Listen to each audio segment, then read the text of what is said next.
A service of KIBMradio.com, the Internet's home for an all old-time radio.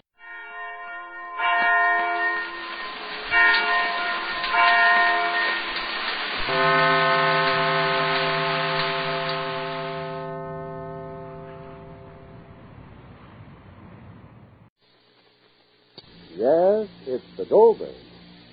Hello, Mr. Fleming. What? You two here again? Yes, we'd like a word with you. It's about new Doug. Now, look, ladies, we went into all that when you were here last week. Yes, but we wanted to tell you. And when I told you that this new Doug was the soap for everything in your wash, what did you say? We said we didn't believe In you. fact, you told me you didn't see how one granulated soap could do all 3 kinds of wash. Well, we didn't see how the same soap could be so safe for colored rayon slip and still get greasy work to it clean and grimy towels snowy white. Well, believe me, does it? It's one granulated soap for all 3 kinds of wash. And if you'd only try it, you'd see how really new Does is. But that's what we came to tell you. We did try Doug. Oh, well, why didn't you say so? Honestly, Mr. Fleming, you were right. Doug really washes my rayon slips beautifully. Of course it does. Why, Does is far safer for those pretty rayons than any other leading granulated wash say so. But what amazed me most is how wonderfully clean Doug gets my husband's work shirts. And I don't have to do any hard scrubbing. There, didn't I tell you? Why, no soap made gets clothes clean easier than you Does. And Mr. Fleming, you should see how snowy white Doug gets my towels. Why, I've never seen whiter washes than I get with new Doug. Well, I told you Does would give you whiter washes. Far whiter than any number of other soaps. And yet it's so safe. Believe me, from now on, it's Doug for everything in my wash. Well, thanks a lot. And remember, Does is not just a new improvement of an old soap, but a really new kind of granulated soap. You've never before been able to buy a soap quite like Does. That's why I say to every one of you, you owe it to yourself to try this amazing new soap. Just get a big red and white box of Does today, and let Does do everything in your wash. And now, the Goldbergs. For dinner tonight at the Goldbergs was as full of electricity as a cat's fur. Because Walter Jerome was there, and Walter's the young man who started something in Rosie Goldberg. It was a hectic, entrancing evening for her, and now as she stands in Molly's bedroom, the first exclamation that comes from her mouth comes from her heart. Why isn't Papa coming up to bed, Mama? He'll be up there. Oh, it was a wonderful evening, wasn't it, Mama, darling? Mm-hmm. I didn't act silly, did I, Mama? Why silly? Can I help you, Mama? Please, don't lift me up. Mama. Still there, please? Yeah. You look so pretty tonight, Mama. I do? Uh-huh. I wish my eyes were as pretty as yours. Your eyes? Are they? Are they both of them pretty? Really pretty. Take off the bedspread from my bed, darling. Just hold it up gently, yes? I will. Oh, the lumps of power. Too much salt in the soup, no? No, it was just right. Yeah, thank you. Lay Papa out there, yes, yes. Has pajamas and his slippers, yes, I will. Is Sammy upstairs? He's in to bed already, I believe so. Oh. Did you want me to come on tonight? Yes, please, dear, if you will. Here, Ma. Thank you. You look so young, Ma, when your hair is down that way. I do? Uh-huh. Ma, do you ever think about getting old? How can I get old when you're young? What do you mean, Ma? Yeah? A cat has 9 lives, and a mother has as many lives as she has children. So when you are 16, I'm 16. Only there's one difference. Experience. Now you want to warn me, I said I'd warn you. But experience counts too, Rosalie. Experience is also something when it comes to living. Experience is a good teacher. For whom, Mama? For everyone. People who don't learn from experience never learn how to live. Well, then you have to have experience, Ma. Mm-hmm. But I had experience, Rosalie. Why should you do what I know shouldn't be done? Why waste my experience? I'll come to you, Ma, when I need help. When I have to know what experience can keep. Yeah? But I don't think it'll be much help. Why not? Because, see, even I know something about experience already, Ma. I know that if 2 people people do the same thing, it can have different meanings for them. I mean, well, some people try to do good in the world, and they find out that it's very difficult. So experience teaches them that it isn't worth trying, and they give up. Mm-hmm. But you don't. And take Luella and me. We both read the same book, and I like it and she doesn't. People are different, Mom. And that means that their experience, even of the same thing, can be different. Huh? Maybe so, dear. Maybe so. So sometimes it's necessary for a daughter to go through life making the same mistakes as her mother. You think so? Uh-huh. Oh, Rosalie. Ma, yeah? Do you ever get a feeling that the things you're saying that you heard yourself say before, and the things you're doing you remember doing before, and you can't remember how or where? Mm-hmm. Well, what is it, Ma? It flashes through your mind all of a sudden, like turning on an electric light. I don't know them. See? Well, you're still up, Rosie. I'm going to bed right now. Good night, sweetheart. Good night, dear. And sleep well. And pleasant dreams. Oh, you were wonderful tonight, Papa darling.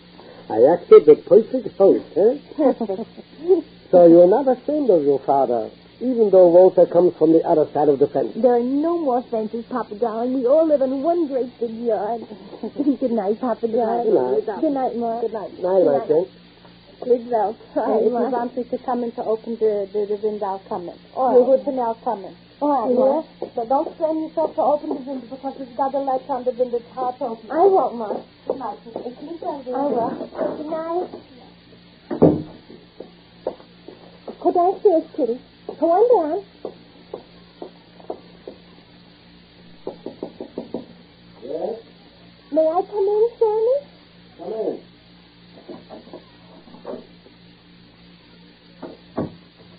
Why don't you go to bed? I will, Sammy. How can you read that way? Why? Well, the light's so bad. Well, I can read. Is it all right if I sit down? Why don't you go to bed? I will. Oh, we had a lovely evening, didn't we? You did. Well, didn't you? Yeah, it was all right. Mama looked so pretty, didn't she, Sammy? I thought that she... It's the way she always looks. Sammy. Don't start asking me questions. I don't know any more about Walter than I told you. Well, did I No, say... but that's what's on your mind. You want me to tell you something, Rosie? Yes? I better not. Why? Because you won't like it. I don't want to hurt your feelings. Well, tell me. What's the difference? First, I don't think you should have asked Walter to take you to the dance. But... All right, Rosie. And secondly... Yes? Sit down here. Yes, Sammy? Well, it makes me feel kind of funny talking to you this way, but after all, well, I think more of you than anyone else. Maybe I can notice things you wouldn't notice. Little things.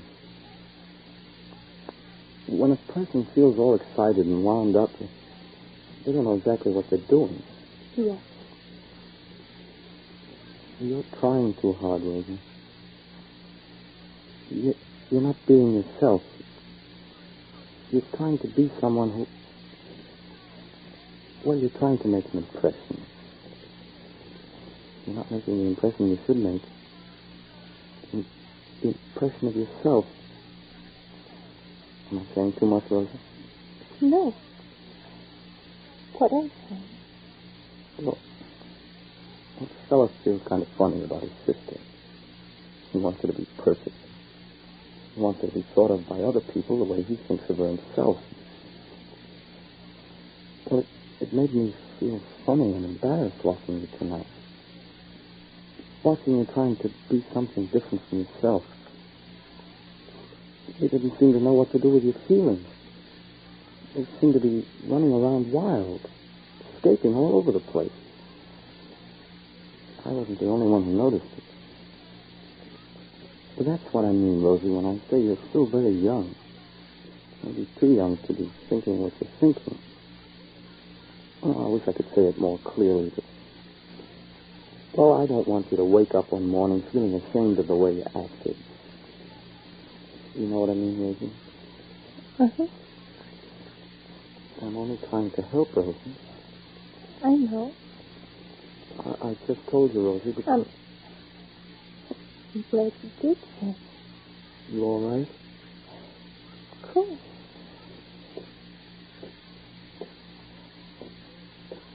Good night, Sam. Good night.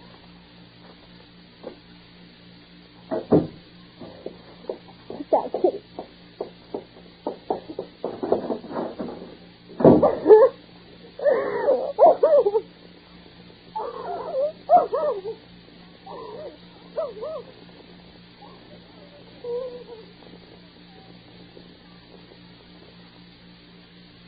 Of course, Stanley didn't mean for this to happen, but Rosie was all nerves all night, excited and happy because Walter was there. And perhaps he did make a funny impression, perhaps he didn't. For that crying, those tears, they're not the tears of embarrassment. They come from a different part of the heart, that secret, sheltered place where a girl first finds the first impulse of love. You know, it's a shame to spend your good money on soaps that only do a halfway job for dishes. Yes, if you're using a bar soap, it only goes halfway because it's too short on speed. Or if you use a tough granulated soap, it's short on safety for your hands. So I say, it's time you discovered new Duz, that amazing new kind of granulated soap. Duz is one soap for everything in your wash, and believe you me, it has everything you want for dishes, too. From whirlwind speed to greater kindness to your hands. Just notice how wonderfully smooth and soft your hands feel after you do dishes with Duz. It's the only leading granulated wash day soap to give your hands this extra gentle care. Yes, Duz can't be beat by any soap made for speedy dishwashing. It cuts even tough grease without any hard scouring. You can tell from the suds how different Duz is. Just try it today. Duz has everything for dishes. And be sure to listen to the next episode of The Goldbergs. Next time, Rosie steps out into her real romance. This is James Fleming wishing you good day for Procter & Gamble, makers of Duz, the new kind of granulated soap for all three kinds of wash.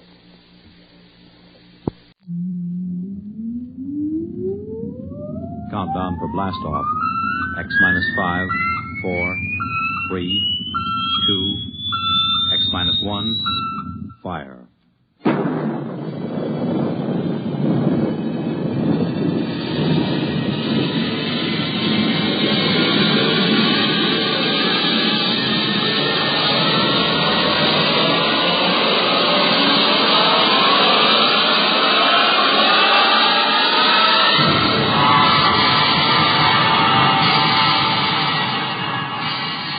From the far horizons of the unknown come transcribed tales of new dimensions in time and space.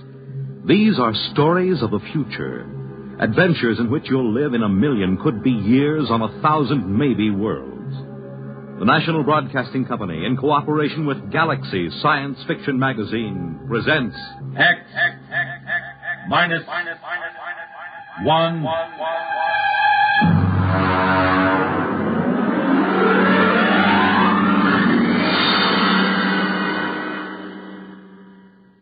Tonight, Appointment in Tomorrow by Fritz Leiber.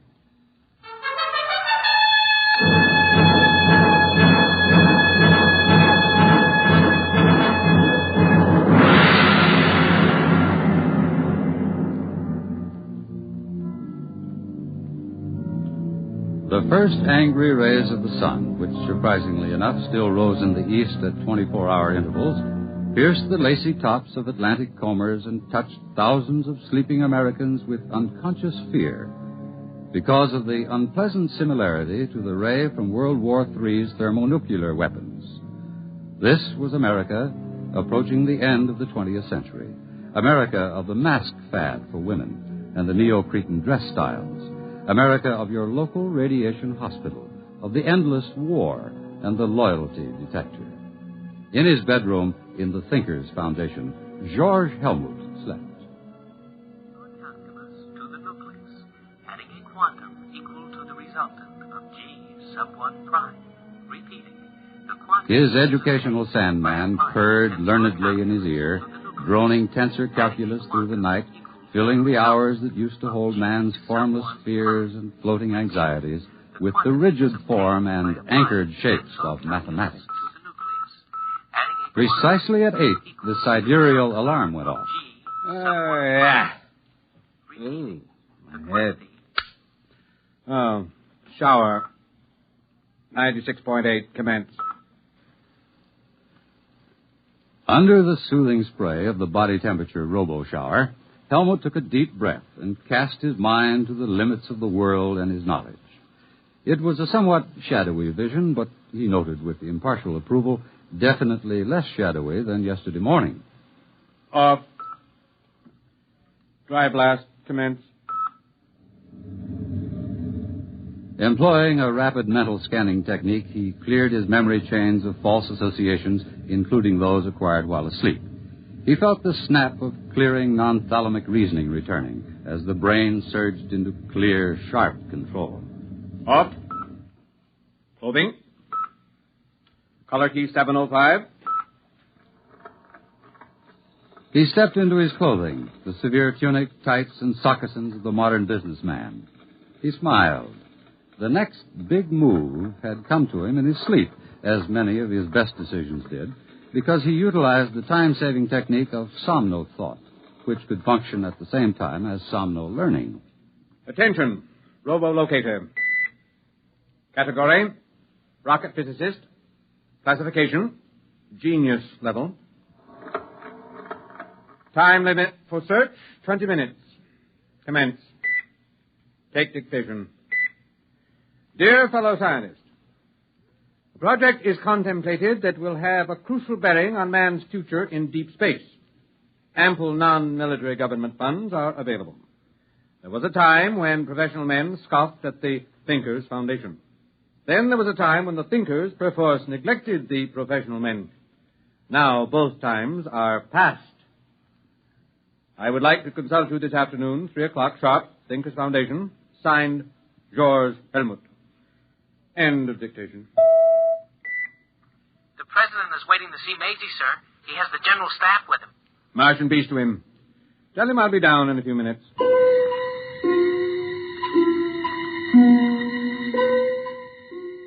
Huge as a primitive nuclear reactor, Maisie, the great electronic brain, loomed over the knot of hushed-voiced men. Its front was an orderly expanse of controls, indicators, telltales, and terminals, the upper ones reached by a chair on a boom. This was the machine with 1,000,000 times as many synapses as the human brain, the machine that remembered by cutting delicate little notches on the rims of molecules. This was the machine that timid cyberneticists and stuffy professional scientists had said could not be built. Yet this was the machine that the thinkers, with characteristic Yankee push, had built and named, with characteristic irreverence, Maisie. Have you the question for the day, Mr. President? Here, Mr. Helmut. I see. The question on the Pakistan crisis is a little touchy. I don't know. If there is enough data to answer it, Maisie will do so. Well, of course, I didn't mean to. Of if course. you will excuse me, gentlemen, I will code the questions for Maisie. Oh, Section 5, Question 4. Whom would that come from? Number 4. It says physics. Opperly and his research team. I see. Thank you, Mr. President. While I'm coding the tape, there will be time to watch the takeoff of the Mars rocket. Beautiful, beautiful. Oh, I've often wanted to go to New Mexico. As a matter of fact, I've always wanted to go right through to Mars. Mr. President. My chief of staff thinks the project should be under the Army instead of the Thinkers Foundation. Mr. President, this is the way Maisie designed the project. Oh, I know. That's what I told him. Still, I wish you people could bring back a few of those wise little devils from Mars. It would be a good thing for the party, the country. It's quite unthinkable. The telepathic abilities of the Martians make them extremely sensitive. The conflicts of ordinary Earth minds would impinge on them psychotically. Only the thinkers can contact them because of the clear training and errorless memory chains. Perhaps someday, in the future... there goes the rocket. Beautiful, beautiful. I am ready to submit the question tapes to Maisie. Stand back, gentlemen. Oh, well, sorry. And now... All right, gentlemen. Maisie is thinking.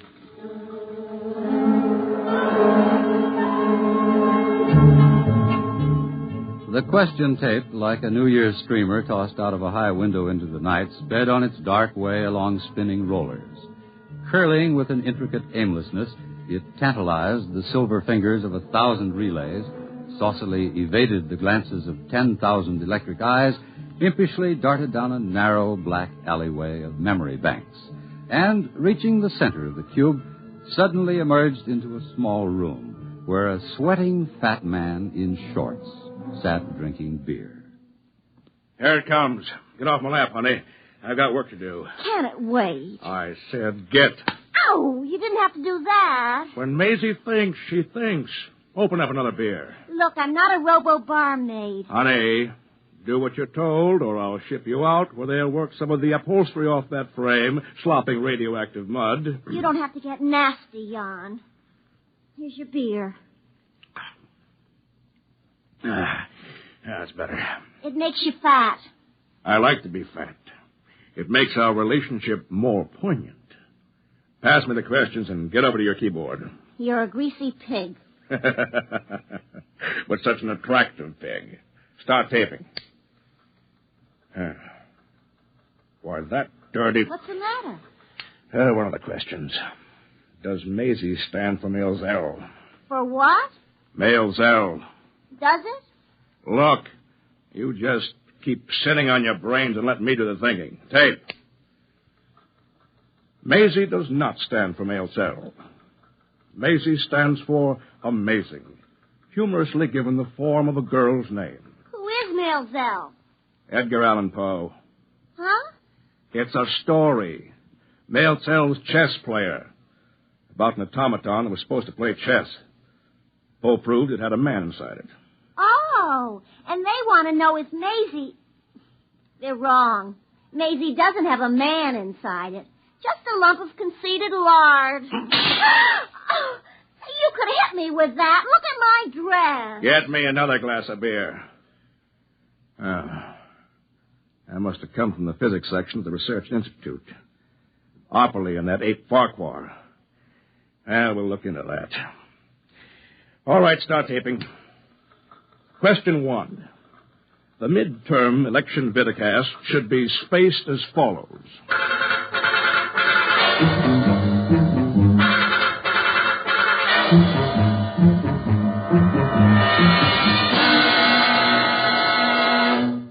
Morton Opperly's living room was quite behind the times. Instead of reading tapes, there were books. And instead of a 4x6 TV screen, there was a Picasso, still faintly radioactive from being smuggled out of the Manhattan crater. Two physicists faced each other across the table, old Mr. Opperly and young Mr. Farquhar. About that male Zell question, Willard. Why do you keep teasing the zoo animals? Because the thinkers are charlatans who must be exposed. We know their Maisie is no more than a tea leaf reading fake. We've traced their Mars rockets, and we know they go into orbit 500 miles above Earth and stay there until it's time to come down with the latest miraculous Martian mental science. But we've already exposed the thinkers very thoroughly. You know the good it did. Willard, the age we live in wants magicians. A scientist tells people the truth. When times are good, when the truth offers no threat, people don't mind. But when times are very, very bad, well, a magician tells people what they wish were true. That perpetual motion works, that colored lights can cure cancer, that a psychosis is no worse than a bad cold, and that they live forever. In good times, magicians are laughed at. They're the luxury of a spoiled, wealthy few. But in bad times, people sell their souls for magic cures and buy perpetual motion machines to power their war rockets. Are we supposed to beg off from a job because it's difficult and dangerous? In my day, Willard, I was one of the frightened men. Later, I was one of the angry men. And then one of the minds of despair. And now I'm convinced that all of my reactions were futile. Exactly. You reacted. You didn't act. If you men who discovered atomic energy had only formed a secret league, If you'd only had the guts and foresight to use your tremendous bargaining power to... Willard, we scientists weren't the stuff of which cloak and dagger men are made. Can you imagine Oppenheimer wearing a mask, or old Einstein sneaking into the White House with a bomb in his briefcase? That's not the way power is seized. New ideas aren't useful to men bargaining for power. Only established facts or lies are. What do you want to do? Surrender the world to charlatans without a struggle? The thinkers are vulnerable. Their power is based on a series of lies. All power is. The greater the lie, the greater the power. What's it based on? A few lucky guesses, some faith healing, some science hocus pocus. The power of the thinkers isn't based on what they've got, but on what the world hasn't got. Peace, honor, a good conscience. They've sent for me. Who? Jan Tregerin? No. George Helmut. I got the radiogram an hour ago. They know they'll have to produce a real nuclear rocket pretty soon, and they'll need our help. I'm afraid, Willard. You think it might be a trap? After the Maelzel question, you think they might want to shut me up? I'm not afraid for your life. I'm worried about other things they might do to you. They'd better be worried about the things I'm going to do to them.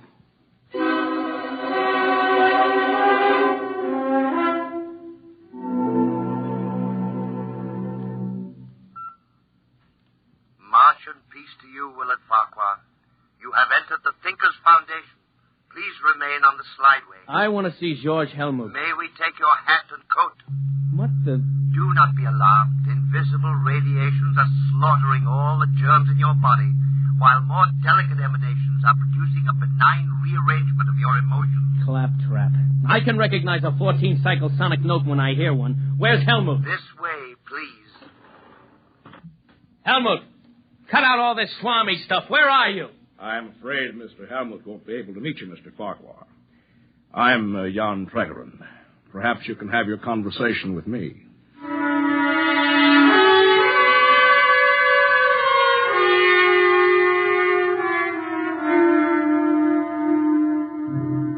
George Helmut waited in the conference room with 24 empty chairs. He had prepared by 2 hours' rest with the Somno teacher on full volume for this conference, having strengthened his mind by hard years of Somno learning, memory straightening, and sensory training. He had assured himself of the executive power to control the technicians and direct their specialized abilities. Together, they would have built the true Mars rocket. But, unfortunately, no one came. Where are they? Report. No word from the door, Master. They can't all be late. Did you check? The calls have been put through. What response? Dr. Burnside reports he received the second message just in time. What second message? The message calling off the meeting. Did he read the text of the second message back? Shall I play it back? Never mind. How was it signed? The signature? Signature, Mr. Jan Tregerin.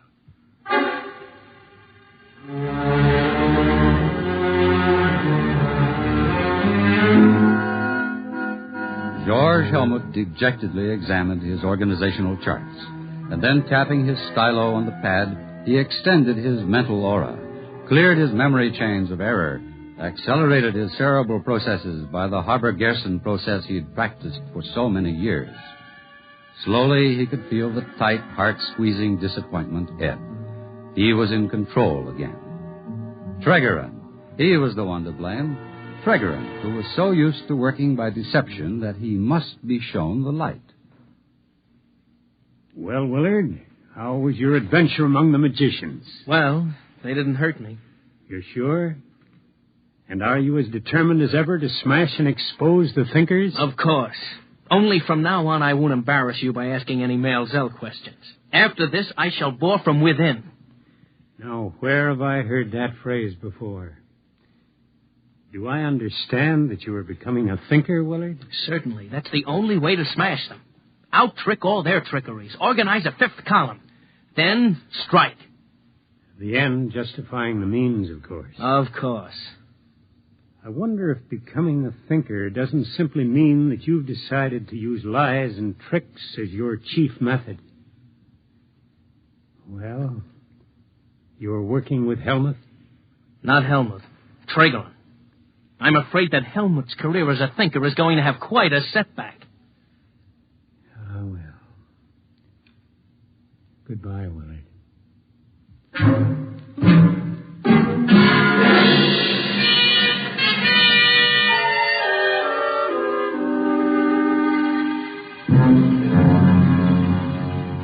Tregoran, I want to talk to you. Shall I leave? No, please stay. Jan?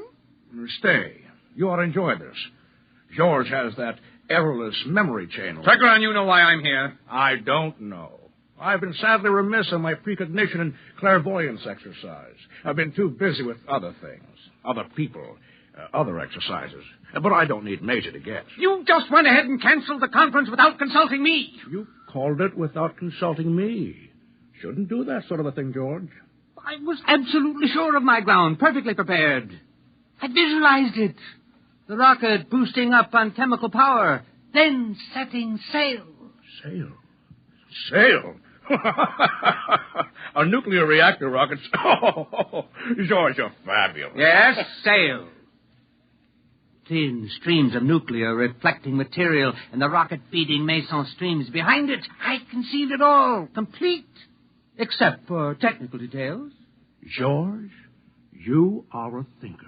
A real thinker. I know. Now, look here, George. Every man should stick to his trade. Technology isn't ours. You know as well as I do that we're going to have a nuclear spaceship and actually go to Mars someday. Are we? Yes. Just as we're going to have to build an actual Maisie. I helped you organize the thinkers. At least I was your first partner. Our basic idea was that the time had come to apply science to the life of man on a large scale. The only thing holding the world back from this was the ignorance and superstition of the average man and the stubbornness and lack of enterprise of the academic scientists. Their worship of facts, even when the facts were clearly dangerous. Splendid. Splendid. Caddy, get me another beer. I'm filing my nails. All right, all right. Everybody wanted the new world. The trips to Mars, the knowledge of the human brain. All they lacked was the nerve to take the first big step. And that was what we supplied. Here's your beer. There was no time for slow and careful plotting. We couldn't afford to check and double-check. We couldn't wait for the grudging approval of the professionals. We had to use fake stunts, tricks, anything to get over the big point. Once that was done, mankind was headed down the new road. It was easy to just heal the breach with the professionals and to make good in actuality what had been made good in pretense. Very good. The beer. We built Maisie. We built the Mars rocket. We discovered the wisdom of the Martians. We sold the people and the science the professionals had been too high-toned to advertise or bring into the marketplace. But now that we'd succeeded, it's time to let accomplishment catch up with imagination, to implement fantasy with fact.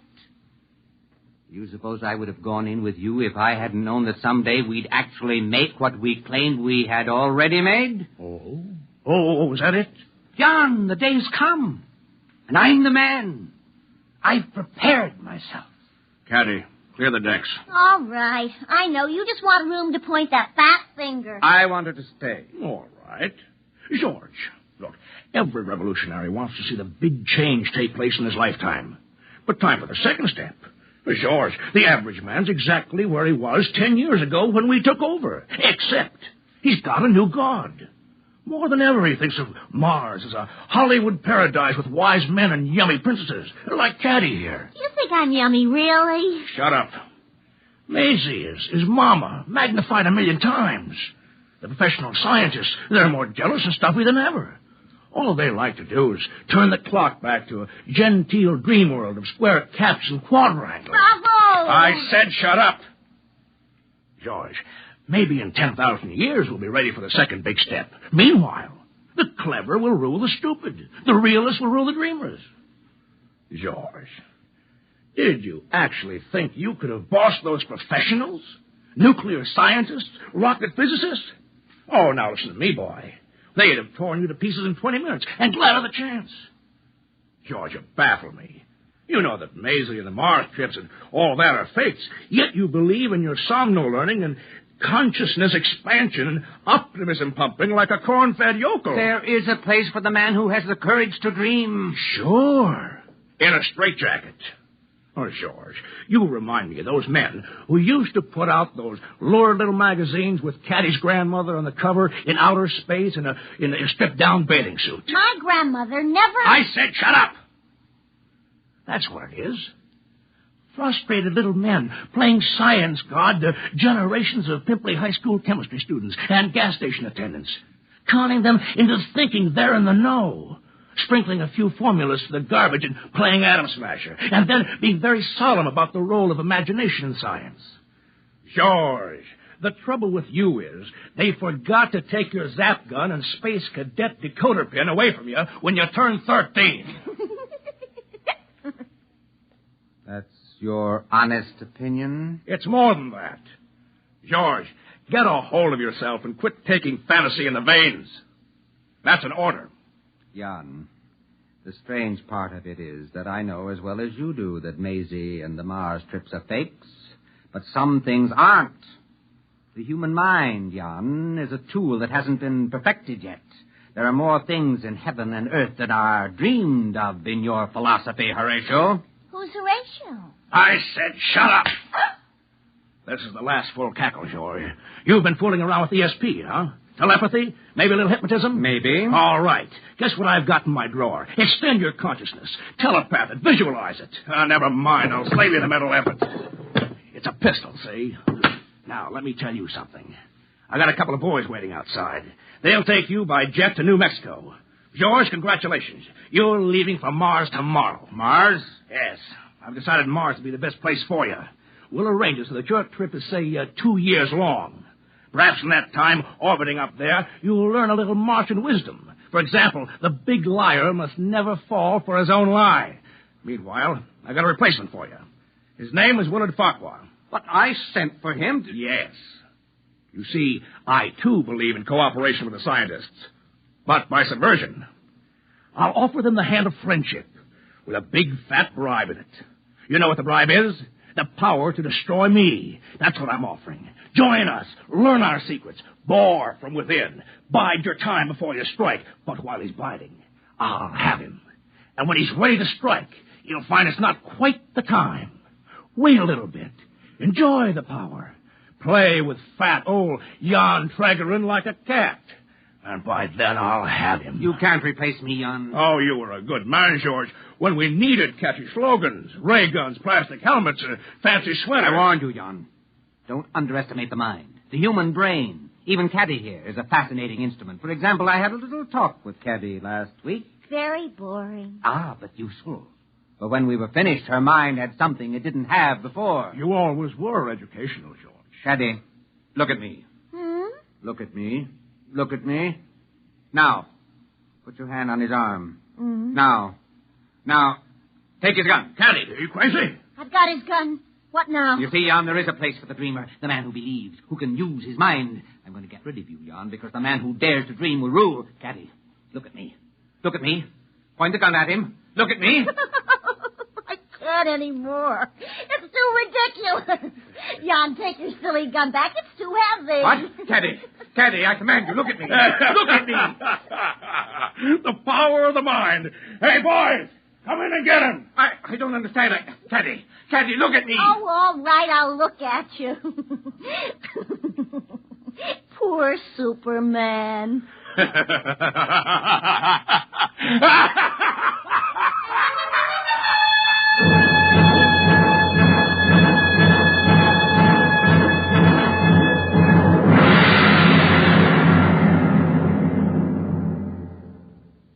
You have just heard X-1, presented by the National Broadcasting Company in cooperation with Galaxy Science Fiction Magazine, which this month features You Go by E.C. Tubb, which proves that for pure, chilling horror, nothing can beat cold, hard facts.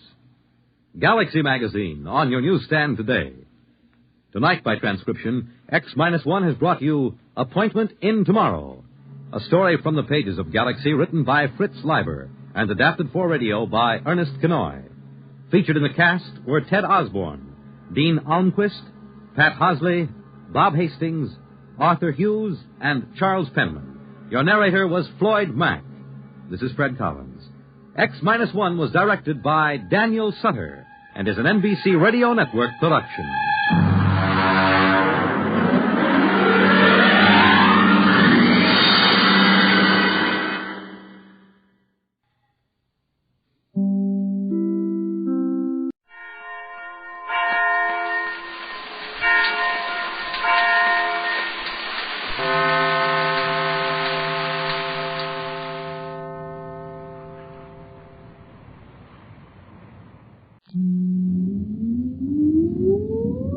Countdown for blast off. X-5, 4, 3, 2, X-1, fire.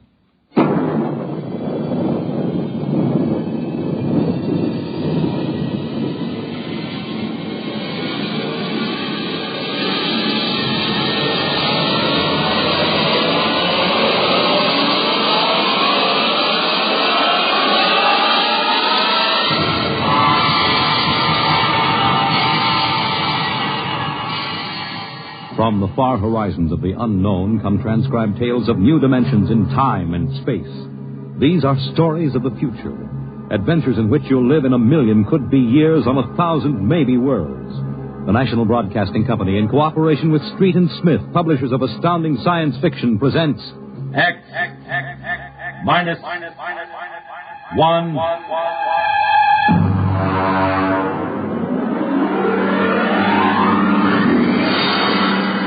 The Martian Death March.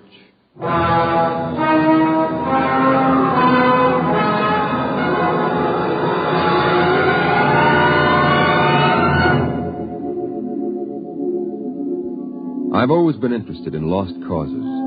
The revolt of the Scottish Jacobites against England, the last stand of the Cherokee and Sioux Indians, and the death march of the Martian Highlanders in 1997.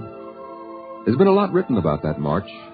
The UN Commission report covers 4 volumes, but the whole story isn't down on paper yet. I know it because I was on that march from the beginning to the end.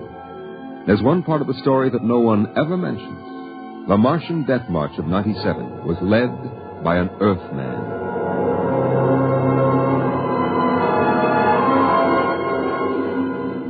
Maybe you've been over the route of the march.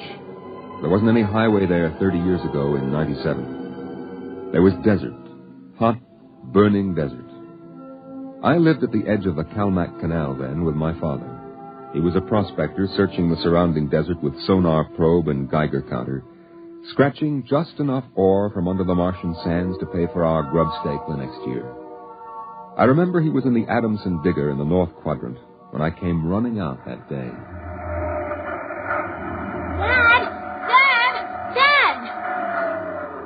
There's somebody coming, Dad, across the desert. You sure? I saw them. They're a couple of miles out. Well, how many cars? They're on foot. On foot across the desert? Honest, Dad. I saw them. Are you sure it wasn't a light reflection off the canal? No. It was dark against the sand. I don't like that. You run back and get the rifles out. I've got to pull the digger into the shed. Is there going to be fighting, Dad? I don't know. I got a whole year's ore piled out back in the bins, and I ain't going to lose it to no claim jumpers. You go back to the shack and break out those rifles and see they're loaded, you hear? And jump!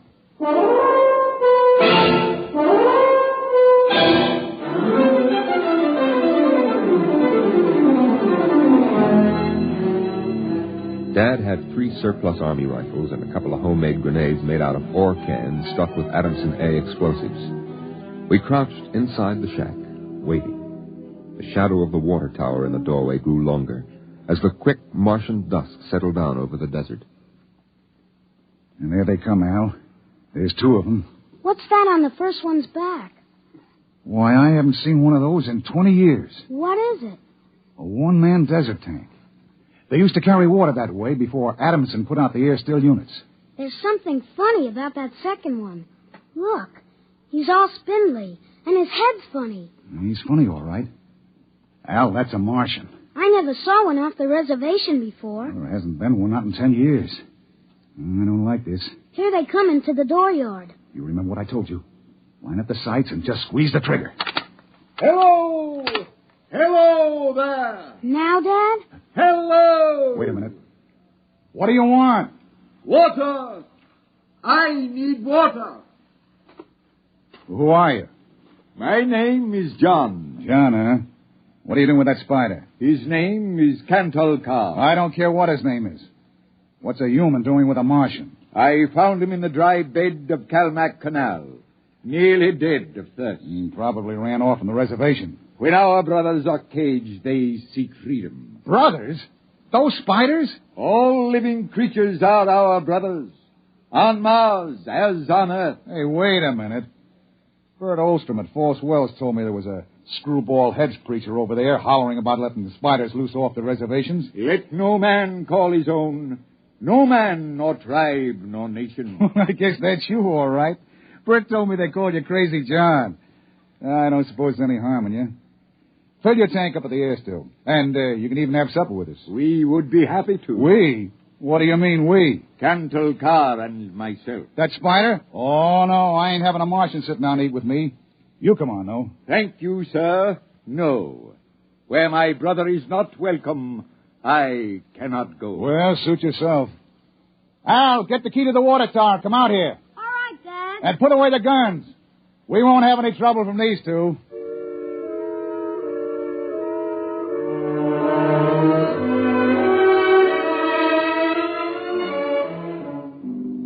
The old man filled his tank at the air-still tower, and the Martian went through the ash pile for half-burned fuel brick. When we went in the house for supper, I could see them silhouetted against the fire. The old man with his wild hair and beard, and the thin, spidery arms and legs of the Martian. Dad. What? Are all the Martians on the reservation?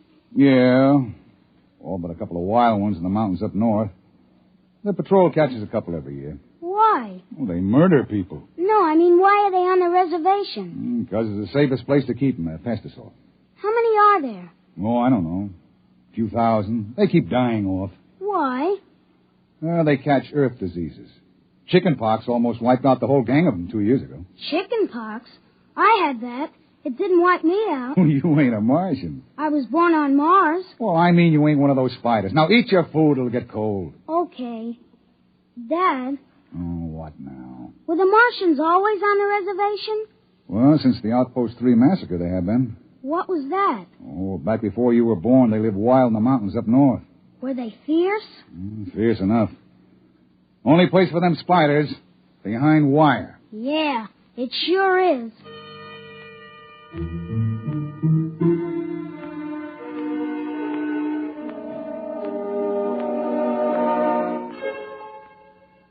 Out in the dooryard, the campfire flickered at the base of the water tower.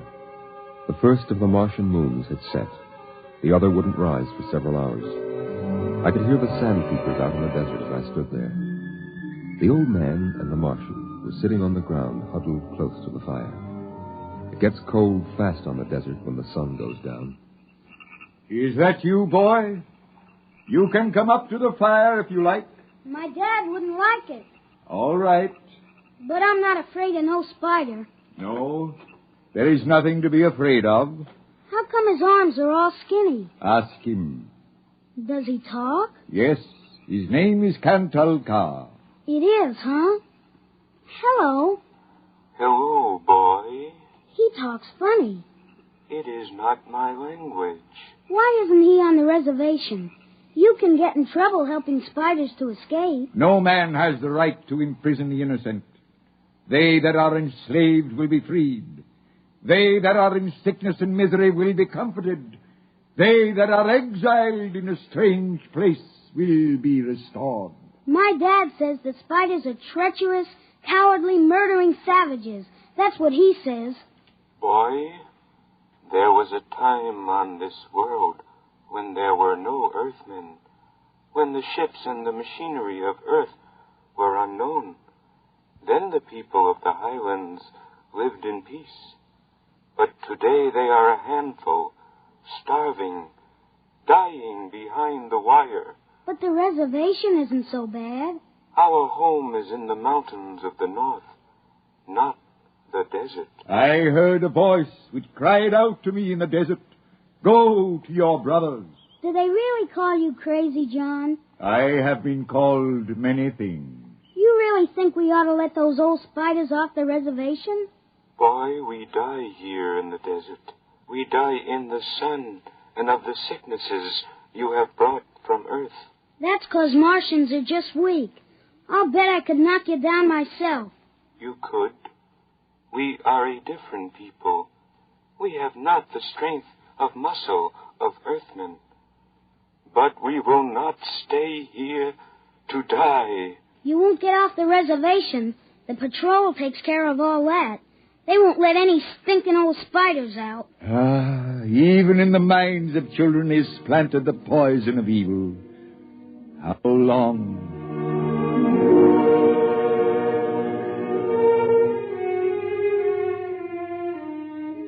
That night through the window, I could see the flicker of the old man's campfire.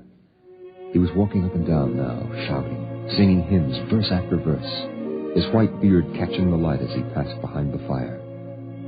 The Martian sat slumped over, his thin, spindly arms folded across the huge barrel chest that had developed over the centuries as the air of Mars thinned and escaped into space. In the morning, I looked out, and they were gone. Looking back now, we wonder how they did it. The high-voltage wire around the reservation carried a fatal charge. The patrolmen in the tower had 50-caliber machine guns. The desert around the camp was mined heavily. Yet, at dawn, August 7th, 1997, they broke out. I was down at the dried-up canal bed hunting sandpeepers when my father came running after me. Al! Al! Here I am. Come on, back to the house. What's the matter, Dad? You shut up and run. What is it? The spiders busted loose. Bert Olstrom radioed in. They coming here? They're headed this way, the murdering devils. They kill anybody? 6 patrolmen when they busted through the wire. What are you going to do, Dad? Fire a keg of Adamson A across the gate. You get in there and get the guns out.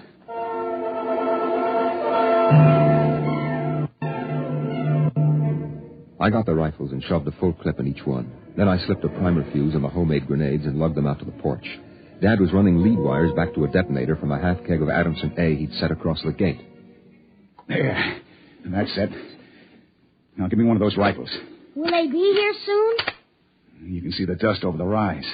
Murdering spiders. What'll they do? I don't know. Now make sure you get a good sight, Al. Don't waste any bullets. There they are, Dad. There they come. Oh, wait a minute. Hold up now. I want to get a good shot. Let him get closer.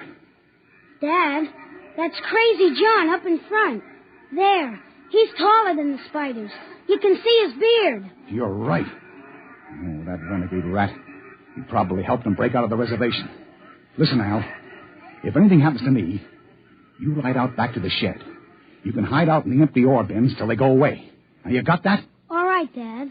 We're going to come in. The spider's shouting something, Dad. Probably a trick. Get down a little, Al. You're in the way. I got him clear now. Right in the head. Up a little now. Got him. Got him, Al. Dad, look out. They've got guns. Down. Get down. Oh, Dad. Get out, Al. Get out to the shed. Dad, you're hit. Go on. Those spiders are going to rush. Now get going. No, I can't let you. I want to get out of here. You hear? Get out.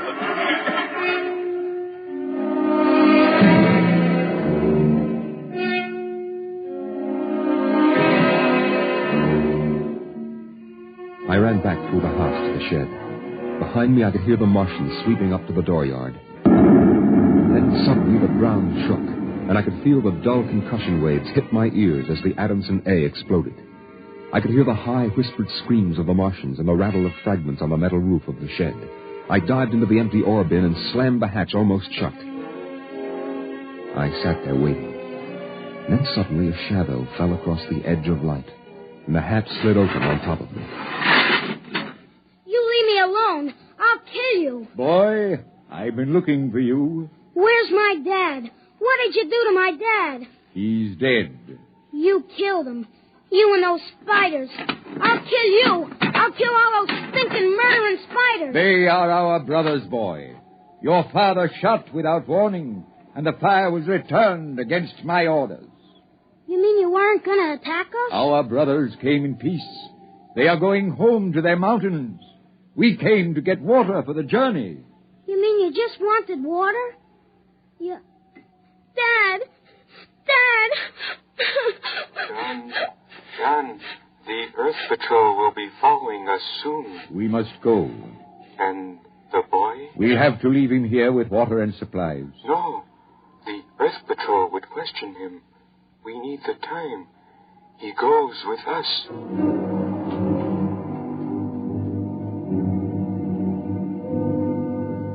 They tore the Adamson air still from the tower and mounted it on poles. They piled our supplies in the yard and loaded them on their backs. And then they started. I marched with the old man at the head, and the column stretched out behind us on the desert. I turned to look back at our house. But the sun was behind it, blinding red. The old man pulled me around as he marched, his eyes fixed on the horizon, where far to the north rose the cool mountains that were the ancient home of the Highlanders. 14 of the Martians died the first day. They dropped to the side of the column when they could go no farther, and died.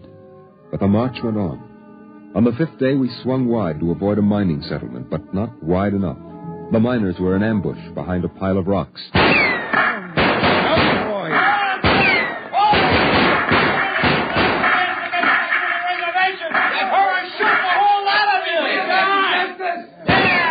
I shall lead them home. Home to the promised rest. Home to the mountains. March forward! March forward!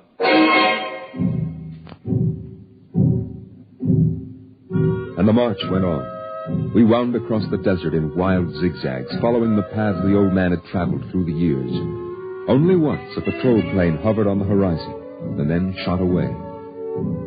The days went on, the weeks, and the Martians died. They died of exhaustion. They died of the diseases we had given. And they died of thirst. The Adamson still could produce 27 units of water an hour, no more. And on that, they died of thirst. Here, boy, here's your water. But that's more than the others got. Take it. It's yours. You're giving me your water. It will be provided to me. He that brings justice to his brothers will drink deep of the water of righteousness. He that... Drink your water, boy. Across the desert, from the Kalmak Canal to Fever Dip, past the towering mesas of the Higgins Badlands, across the dry sea bottoms they marched.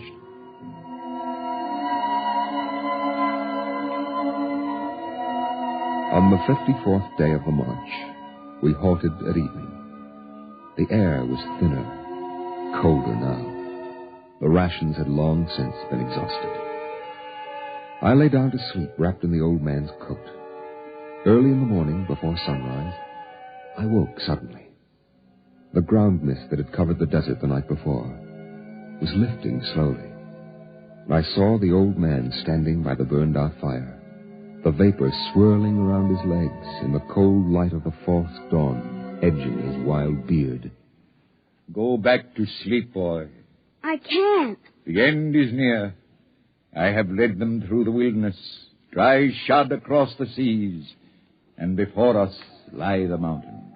You mean we're almost there? When the mist is taken from the eyes of man, the place of refuge can be seen. You mean the mountains?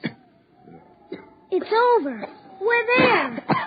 I have led them to their home, and I must go back to the desert. You mean alone? Even now, I hear a voice in the wind. Carry the message to the men of earth. Bring to this new world the message of the old. All beings created in the universe are my brothers, and he that harms my brother harms me. Goodbye. Goodbye, boy. You'll be safe now. Goodbye, John. Goodbye.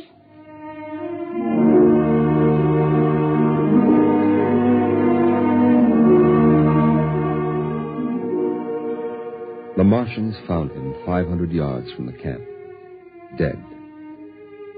Now the mist rose, and before us towered the highlands, the tall green mountains and the cool sky.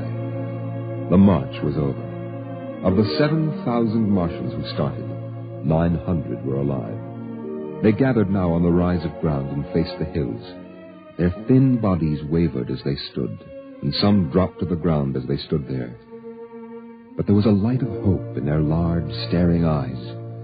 Most of them had died, but they had died on the way home. And now the march was over.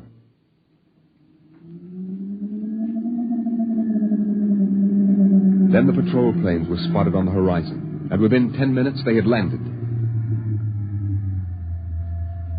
The Martians stood silently as the squads piled out and set up the .50 caliber machine guns and the petroleum gel flamethrower. All right, you spiders. Hands up and stay together. Gather in a bunch and don't try anything. Sergeant? Yes, sir. Shoot the first spider that moves. And shoot to kill. All right, where's that boy? There was a boy reported. Here I am. Are you all right, kid? They hurt you? No, I'm all right. John gave me his water ration. Oh, the leader, huh? Well, I've got a warrant for him. Where is he? There. He's dead. Huh? Oh. Well, just as well. I'd hate to be him in front of a settler's jury. What are you going to do to them? The spiders? See those transport planes coming in? We're going to ship them all back to the reservation where they belong. You can't. You can't do that. What are you talking about, kid? You can't take them back. They're home. John said they were home. You can't take them back. It isn't fair. I won't let you. No, I won't let you. I won't let you. Hey, let go of me. Sergeant! Yes, sir. Peel this crazy kid off me. All right now, kid, take it easy. I must be shot. Can't believe he's safe now. Yeah, I guess that's it. All right, you spiders, step it up. Move along to those transport planes. It's all over now. You're headed right back to the reservation.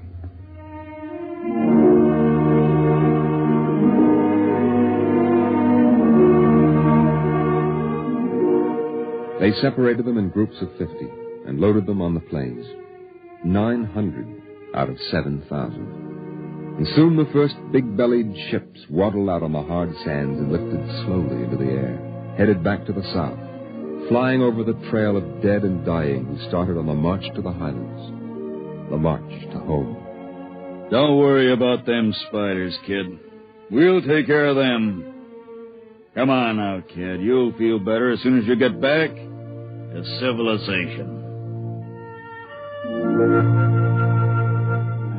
I looked once more at the green mountains towering through the mist. And then, just before the motor raced, I saw John. Crazy John propped up against a dognut bush where the Martians had placed him. The wind from the south gave the wild hair and beard a rippling life. He faced the hills, the home and rest he had promised his brothers, as he led them through the wilderness of Mars.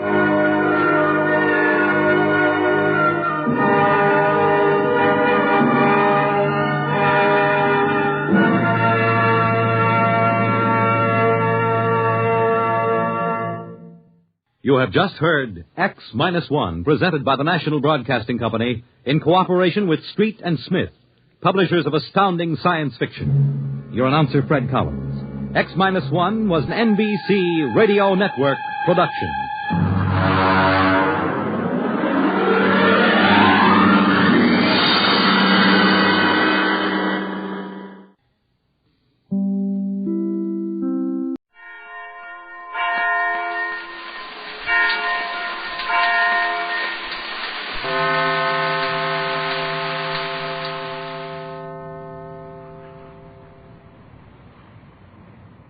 Throughout the long hours just before dawn, Mrs. Gregory and Captain Bradford have waited in the Euclidean control chamber with G-47, waited for news of the submarine, which is plowing northward in 50 feet of water, to meet and capture the rescue boat with Johnson aboard.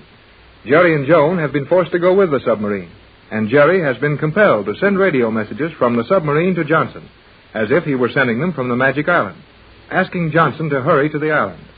As we look into the communication chamber on the 50-foot level of the island, we find G-47 looking intently into the prism reflectors. Mrs. Gregory and Captain Bradford watch him. Don't forget you were fooled once before when you were allowed to look into this reflector. That's true, Pat, but this time I think our friend here is too busy to bother with playing any tricks on me, eh, G47? Precisely. The image before you is Johnson's boat. Then if your calculations are correct, and if those messages we heard between the submarine and Johnson's boat were genuine, the submarine should be under the other boat in a few minutes now. Right. If Johnson's heading a steady 35, as he says, and the sub maintains it's 25, they should meet in 5 or 6 minutes. What will happen then? What instructions have you given that woman commander regarding her treatment of Johnson? She will bring the boat here if Johnson is sensible. Otherwise... Otherwise what? It will be sunk with all on board. Oh, Tex, I'd rather lose everything on board than have that happen.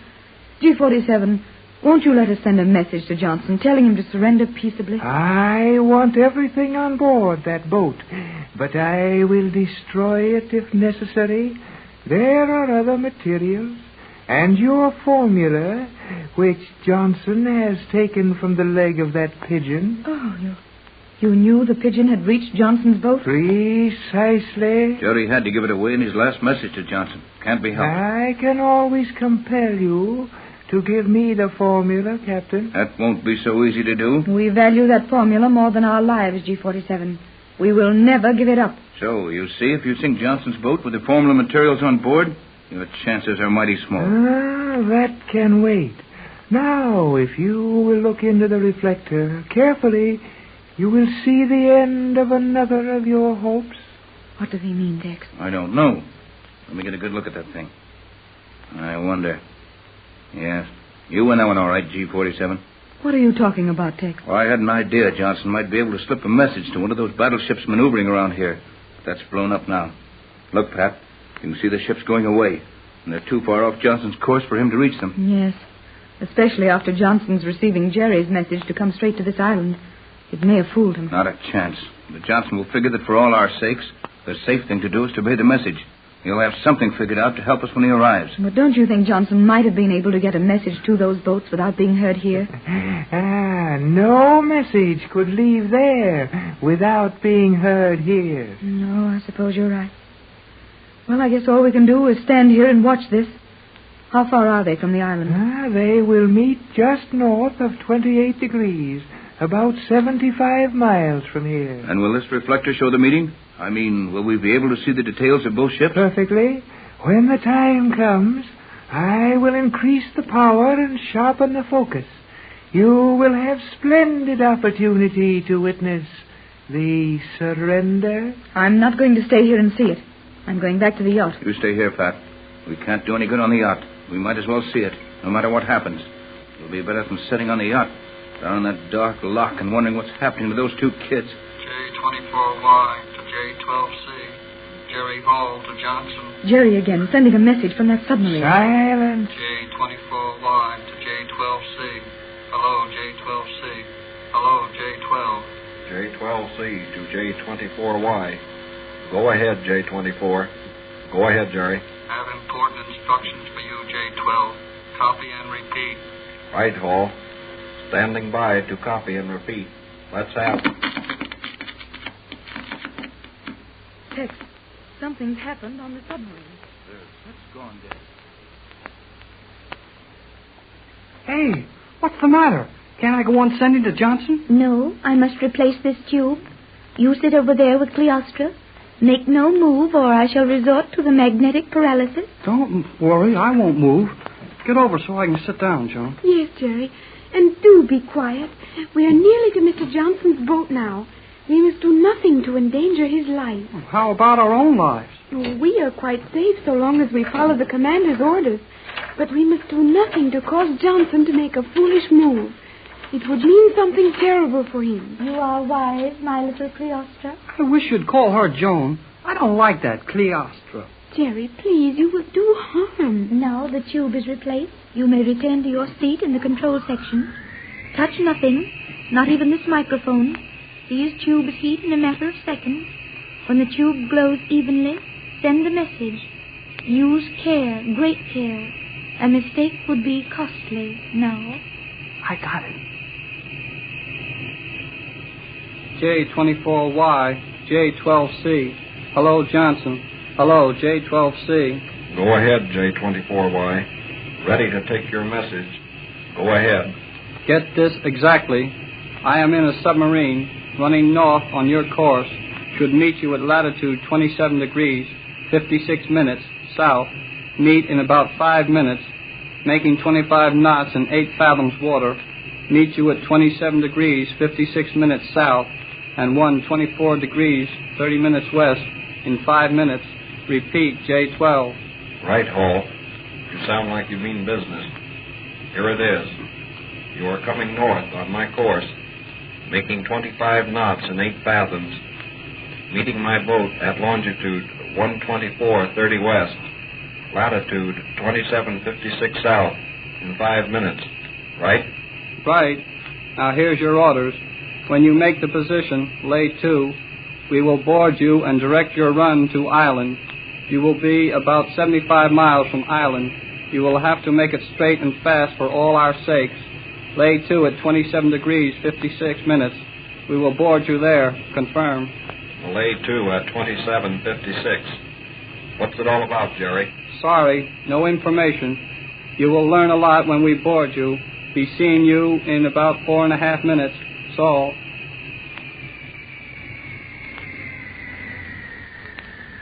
Well, how'd I do? You are learning. The message approached intelligence. But there was one thing about Johnson's message that does not satisfy me. I guess my message didn't satisfy him any too well either from the way he sounded. I am interested only in technical satisfaction. What was wrong with the reception? There was a terrific variation between this wave band and the one used in the previous exchange of messages. Can you account for that? No, but what of it? He got the message, and that's the main thing, ain't it? Jerry, do not say ain't. Okay, Joan. That all, Skipper? Be more circumspect in your address, Hall. My title is that of Commander. Oh, I'm sorry. Commander. That is better. Now you may return to the rear of this section. We cease progress here. SE-1. Yes, Commander. Cut all power. Prepare the elevators. Correct your depth gauges. We lay to immediately. We'll do so at once, Commander. What's going on now? I'm not sure, Jerry. This ship has never been on the surface, and yet we are going to board Johnson's boat. I thought no Euclidean submarine ever went to the surface. You will see this one do it, but in a manner you may not expect. You will take that metal seat with the armrests over there, Hall. This one? Yes. Get into it at once. I'm in it. What now? You, Cleostra, take the one to your left. Yes, Commander. I am ready. You will remain in that position, both of you. One movement, and I will magnetize you to the seat. I'll hold everything. I will not move. That is well. All powers cut. Progress slackening rapidly. We'll be stationary in 100 yards. Good. And your depth reading? Gauge shows the axis at exactly 8 fathoms. Correct. 8 fathoms is the reading here. You will take the ship to an axis depth of 7 fathoms, even keel. Right. 7 fathoms, even keel. Going up. Boy, see how nice this boat slants up through the water. But nothing ever makes a sound. Yeah, too quiet for me. It is done to make communication perfect within the boat. Access reading 7 fathoms exactly. Both stationary. Elevators ready. Orders, Commander. Hold position. I will join you in the forward control section. You two remain exactly as you are. Aye, aye, Skipper. Yes, Commander. We will obey orders. It is well. Now I will take over from you, SE-1. What's going on, Joan? We are standing by to board Johnson's boat. It should be directly overhead any moment. Well, I know all that, but we can't board it from here. Johnson's boat's no submarine. This one will have to go to the surface. Silence in the central section. Ready, SE-1. Ready. Elevate slowly by forward tube. Watch for surface cloud. Elevating. Hey, Joan, this boat's going to the surface, all right? I think not, Jerry. Sure it is. Look at the nose go up. Yes, but look at the stern go down. Huh? Say, you're right. This middle section is standing still. This crazy boat is going to stand on end. I think that is right. Look, Jerry, these seats are mounted in universal brackets. Our position remains upright, while the submarine is tilting rapidly. I'll say it's tilting rapidly. Look at the commander and the engineer way up there in the air. This is the nuttiest boat ride I ever took. Paul and Cleostra, come to the forward section at once. You told us to stay here. Silence, fool. I have changed my mind. She's a woman, all right, even if she is skipper of the submarine. We must hurry, Jerry, or she will be very angry. How are we going to get up there? This thing's pretty near straight up and down by now. Are you blind as well as stupid? The handrail on the catwalk is now perpendicular. The supporting ribs form a ladder at this position. Hurry up that ladder. Okay. Here we go, Joan. I'll go ahead. Yes, Jerry, and please hurry. Climbing a ladder in an upside-down submarine. Boy, this would give the folks back home a laugh. Well, hurry, Jerry. Just climb so slowly. You will take that swinging platform, Hall. You that one, Cleostra. I will if I'm able to take anything. How you doing, Joan? I will take my place in a moment. Gee whiz, look down, Joan. The stern of this thing is right under us, 80 feet or more, straight down. Yes, and look through the transparent steel in the nose of the boat. Huh? Oh, boy, the nose is out of water. Silence. You will make ready to open the forward port, SE-1. Make ready to open the forward port. Joan, look, that shadow. It's moving. It's Johnson's boat. Yes, Jerry. Open the port. Prepare to board that boat. Open the port. Prepare to board. Stand clear.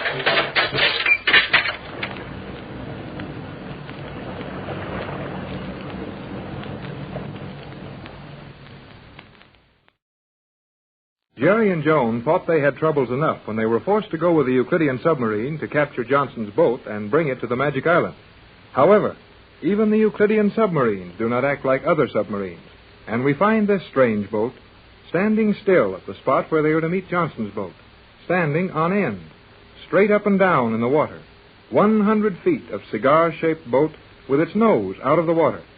Jerry and Joan are huddled in the tiny forward control section, with the woman commander and the Euclidean engineer, as Johnson's boat bears down on them. Golly whiskers, Joan. Here comes Johnson's boat, all right. Yes, Jerry. The position of the meeting was calculated quite accurately. There must be some irregularity in the speed of that boat. It will arrive at this point nearly a minute behind the planned schedule. That's too bad, isn't it? Oh, please, say no more, Jerry. The commander is angry. Okay, Joan. Boy, look at that boat come. What do the indicators make his speed, SE-1? Exactly 35 knots per hour. Decimal 583 knots per minute. Excellent. His distance? 1,000 yards. 1,000 yards is approximately half a knot. He should lay to here within the next 65 seconds. That verifies my reading exactly. Very well. You may go below. Stand by to stabilize as we board. I want this microphone directly connected to the amplifying speaker. Very good. We'll stand by to stabilize. Are you ready, SE-1? Ready. Stabilizers gyrating. Amplifiers ready. To the Johnson cruiser, cut your engines. Stand by. Submarine off your starboard prow. Lay to. We will board you. Hey, he's not going to stop. No, the boat is passing us. Johnson's boat, lay to. Stop those engines.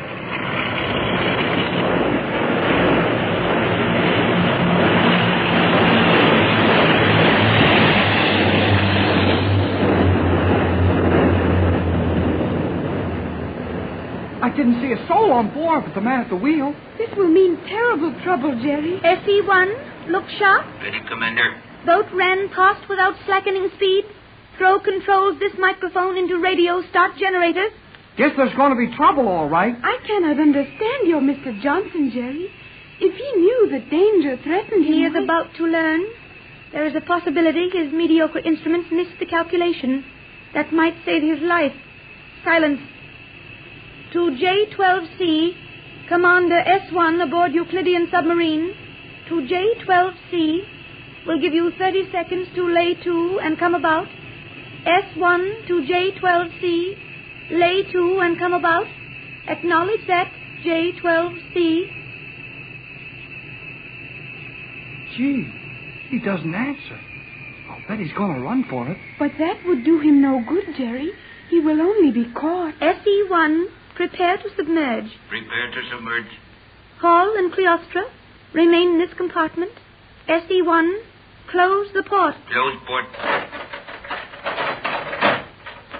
Submerge. Course due south. Full speed ahead.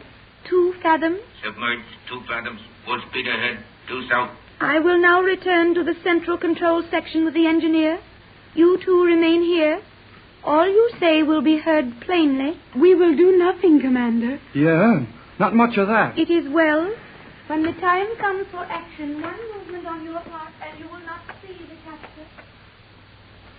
Boy, I'm afraid we're going to have to watch Johnson get some rough treatment now. There are many terrible things the commander might do to Johnson's boat.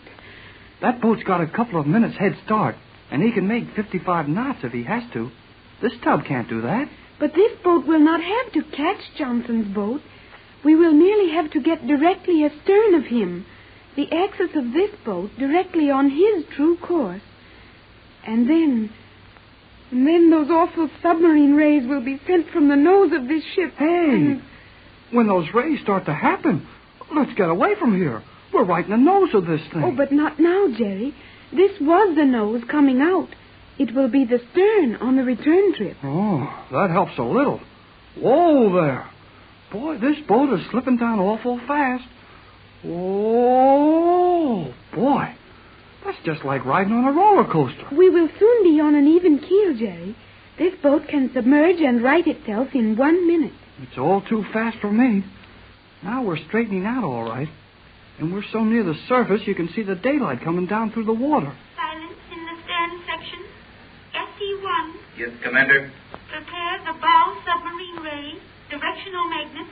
Bow submarine ray, directional magnet. Oh, Jerry, the commander is going to use the submarine ray on Johnson's boat. Not if I know anything about it, she won't. Well, but what can you do, Jerry? I can do plenty. Oh, hey, that magnetism thing got me. I can't move my hands and feet. It is affecting me also, Jerry. Oh, it makes my arms ache. Gosh, she's sure pouring it to us. Feels like one of those machines you take hold of and then can't let go. Now that you are convinced of my ability to hold you out of my way, are you going to make it necessary to apply the magnetic tape to your tongue? Gosh, she wouldn't really do that, would she? Yes, Jerry. The paint applied to the tongue would make it impossible for us to talk. I'd rather quit talking because I thought of it myself. Okay, Commander. I'm shut. It is well. Ready, SE-1. Magnetic directional rangefinders directly on stern of escaping yacht. Range. 5,500 yards. Drift. Negligible. Excellent. Prepare charge. Strength of charge. Maximum. That boat would be worthless unless taken intact. To cripple it might damage valuable instruments aboard. It must be totally destroyed. Right. Maximum charge. Gee, Joan, she's going to destroy that boat. Oh, it is terrible, Jerry. Silence. Are you ready, SE-1? Ready. Wait for the 2,000-yard range. You will fire as your graph shows the other boat is 5,985 yards. The ray will absorb loss from moisture to compensate for the 15 yards. Ready. 5,900 yards. 5,910. 5,920. When he gets to 5,985, he'll shoot. Oh, quiet, Jerry. We can do nothing. 5,950. 5,960. 5,970. You will hold your fire until orders from me. Stop, SE-1. Right. Orders from G47. Do not fire at this time. Continue course following boat. Full speed ahead. Full speed ahead. Oh, boy, John. That's good luck. I feel better. It is wonderful, Jerry. In another minute, Johnson's boat would have been destroyed. Well, I'm glad you decided to do that, G47.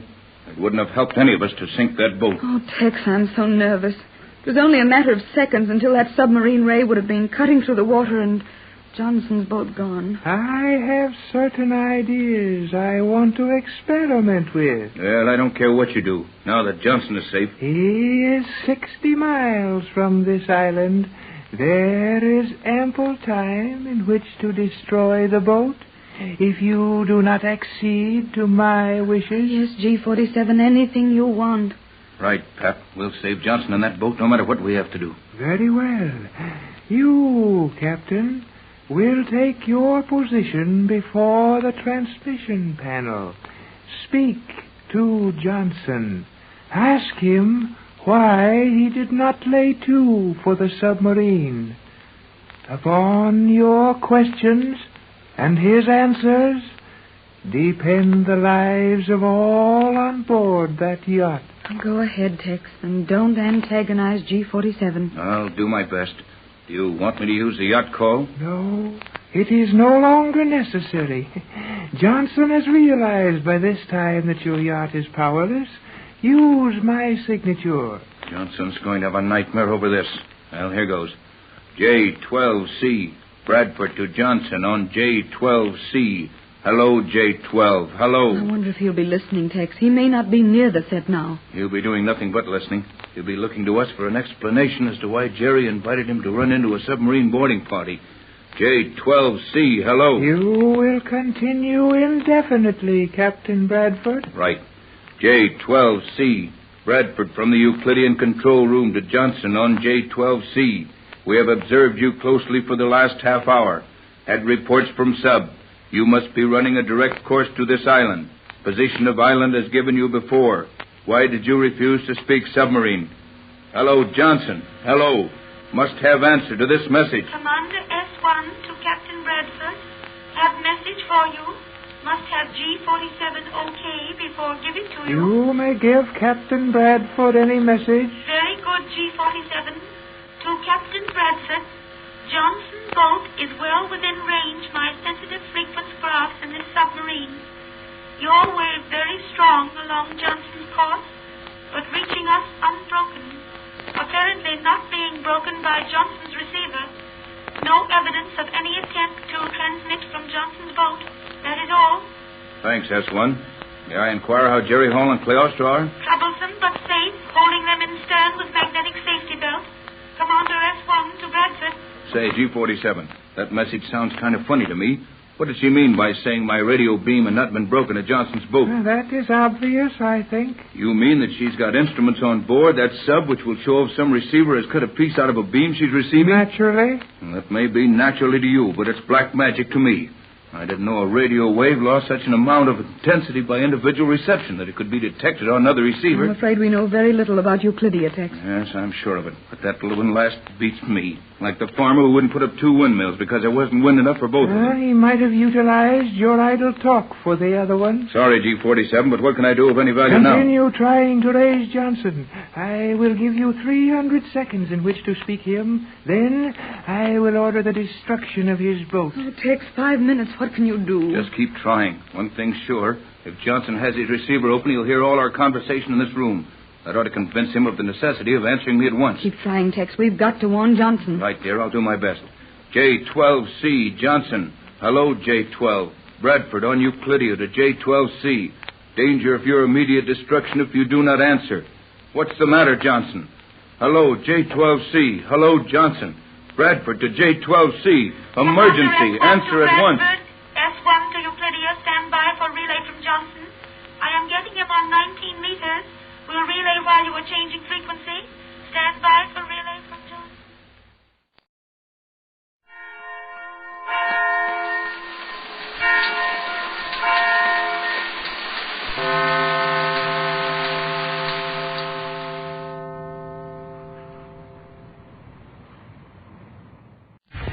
Kellogg's Pep, the super delicious cereal, presents The Adventures of Superman. Faster than a speeding bullet. More powerful than a locomotive. Able to leap tall buildings at a single bound. Look, up in the sky. It's a bird. It's a plane. It's Superman. Yes, it's Superman, who is today as completely puzzled as Perry White by the sudden and strange disappearance of Jimmy Olsen. We'll take you to the scene in a moment. But right now, here's a word from Dan McCullough. You know, it seems like every time two or more kids get together these days, they start right off talking about those swell comic buttons from packages of Kellogg's Pep. At school recess or after school or on weekends, you fellas and girls are mighty busy comparing notes on how many comic buttons you've collected so far. And trading duplicates, too. Boy, that's a load of fun. Maybe you have 2 Orphan Annie buttons, but you don't have Superman yet. And maybe one of your friends has a duplicate Superman but needs Orphan Annie. So you swap, and each one has a new comic button to add to his collection. And you know the best part is, your fun keeps right on. Sure, because there are 18 different buttons in the series, and you'll want to get them all. And no wonder, there's the doggone bright and smart looking, straight from the funny papers. So how about asking Mom to get you some more of that super delicious whole wheat flake cereal, Kellogg's Pep? You don't send in any money, not even a box stop. and you can't buy them anywhere. The only way you can get these nifty comic buttons is as exclusive prizes in packages of Pep. Remember, that's P-E-P, Pep, made by Kellogg's of Battle Creek. Now, the adventures of Superman. After revealing that a Siamese cat, a gift from an unknown admirer, had been talking to her in a human voice and warning her against editor Perry White, Lois Lane mysteriously disappeared. The following night, Jimmy Olsen and Perry White heard Lois's voice, apparently coming from the cat's mouth, telling them she was at a house on Myrtle Drive and needed help desperately. Driving to the house, a seemingly deserted old mansion on the outskirts of Metropolis, they heard strange voices whispering their names. But when they flashed a light around the room, they could see no one. Then, as they heard Lois call to them, Jimmy disappeared. And when Superman arrived a few minutes later, he told White that neither Jimmy, Lois, nor anyone else was in the house. Just then they heard Jimmy calling faintly for help, but Superman was unable to see him. Puzzled, he stands beside the trembling Perry White in the dark, musty room. Listen. That's strange. Jim sounded as if he were right here in this very room. Oh, of course he did, and he is. Strike a match, Superman. He isn't in this room, Mr. White. He isn't anywhere in the house. He must be. We heard it. I know, but he isn't here. There's no one in this house except you and me. And there are no hidden speaking devices in the walls or floor. I can't understand. Oh, I'm going out of my mind. I'm stark raving mad. There must be a logical explanation for all this. Oh, must there? Yes. Cats talking like human beings. Lois disappearing from a taxicab in broad daylight. Jim vanishing in the thin air. What's the matter? Oh, a cat. Did you hear it? Yes, there's a cat on the front porch. You're sure I didn't just hear it like I heard the voices? Of course not. It's on the front porch, I tell you. Maybe it's Jim. Huh? Or Lois. What? Maybe we're all crazy. Maybe the Egyptians were right. What Egyptians? What are you talking about? Jim said the Egyptians believe that when a man dies, he turns into a cat. Oh, now, wait a minute. I heard the cat talk with my own eyes. I mean with my own ears. I heard it in my own bedroom. You did? It talked with Lois's voice. I'm surprised at you, Mr. White. You know better than to believe silly superstitions like that. No, I don't know what to believe anymore. I think I'm going out of my mind. I think I am out of my mind. Come on, now, pull yourself together. We've got to find Jim and Lois. No, I don't think we'll ever find them. Of course we will. Now, listen, try to remember. Just where were you when Jim disappeared? Here in this room. No, we were in the next room. I can't remember. Well, he couldn't have disappeared from this room. Let's have a look at the other room. No, wait, don't leave me, Superman. I'm right here. Where? Where? I can't see you. Right here. Uh-oh. What's the matter? Stop, don't move. What? Don't move, I said. There's a trap door right in front of you. A trap door? Yes. It's set on spring hinges in the floor. That's how Jim disappeared. He stepped on that trap door. Good Godfrey. Of course, Jim went through the trap door. Wait a minute. That's queer. What is? What's under the trap door? Nothing. Nothing? Just a hole, a rough excavation under the house. Looks as if someone started to build a cellar once and gave it up. Is Jim down there? No, nobody is. Except what? the cat that was on the front porch a minute ago. The cat? Yes, now don't go getting any crazy ideas. Maybe Jim, the cat... Look, Mr. White, you're letting your imagination get the best of you. Now, you've got to pull yourself together. No, I can't. I'm done for. I can't stand anymore. I'm an old man, and now I'm losing my mind. Snap out of it. There's work to be done. That's your car out in front, isn't it? I don't know. It may not be a car anymore. Maybe it's an elephant. Don't be silly. Get in the car and drive to the nearest telephone. Call Inspector Henderson and tell him to come out here. Then go back to the Daily Planet and wait. Henderson, Daily Planet, all right. Here, wait a minute. I'll help you around the trap door and out of the house. Careful now. Wait a minute. Let me lead you. Oh, Jim, Lois, talking cat. Take it easy. Oh, I can't stand it. I can't stand it. I Steady now. Here we are. All right, come on. There, you can see now, can't you? Yes, I feel better out here. Okay. Call Henderson, then go back to the Planet. Where are you going? Look for Jim, of course, and Lois. I heard Jim's voice. He must be somewhere around here, and I intend to find him. See you later, Mr. White. Up and away! Leaping from the rickety porch, Superman circles above the mysterious dark house, then widens his range to search every inch of land below him within the radius of a mile. But finally, worried and baffled, he gives up. A steeple clock is striking midnight as the Man of Steel, once more in the guise and garb of Clark Kent, walks through the city room of the Daily Planet, then enters the office of Perry White, where the gray-haired editor is anxiously pacing the floor. Anything new, Chief? Huh? What the... Oh, it's you, Kent. you hear from Inspector Henderson? Yes, but no snow. He said that he couldn't find Jim or Lois either, and he said the same thing about Superman did. Oh, what's that? That the dust in that old house on Myrtle Drive is inches thick. Nobody could walk in it without leaving footprints. Yes, I know. And the only footprints were in the 2 front rooms. They were mine and Jim's and Superman's. Uh-huh. So where did those voices come from? You got me. I made certain there were no hidden speaking devices in the house. Then what happened to Jim and to Lois? Unless Superman can find them. He hasn't been able to yet. How do you know? He told me to wait. Here. He hasn't been able to find a trace of them. Did you see him? Oh, I was in touch with him, yes. Well, what'll we do? It isn't only us, it's Jim's mother. I've been walking the floor wondering what to tell her when in case Superman didn't find him. Yes, I've been thinking about that, too. We'd better call her, Chief. Want me to do it? No, that's my job. I'm Jim's employer. I'll do it right now. Might as well get it over with. Now, let's see. It's... Metropolis 60129. Huh? 0129. Uh-huh. Poor woman. Probably worried to death. Well, maybe by this time she's used to Jim being out late on assignments. Only I could offer her some hope, but I can't. I haven't given up hope yet. I have. Lois has been gone for 2 days, not a trace of her. And now Jim disappears into thin air, too. Oh, now, listen to me, Chief. People don't disappear into thin air. They did. Oh. It's funny. What? Why doesn't Mrs. Olson answer? She couldn't have gone to bed. She never does until Jim gets home. Then where... Oh, here she is now. Miss Olson? This is Perry White. Oh, I'm all right, thanks, yes. Listen, I'm afraid I have some bad news. You see, Jim... Is he fired? Oh, no, nothing like that. You see... Do I what? What's the matter, Chief? Just a minute, Ken. Now, wait a minute, Mrs. Olson. Say that again. Are you sure? No, of course not. It isn't necessary. It isn't necessary.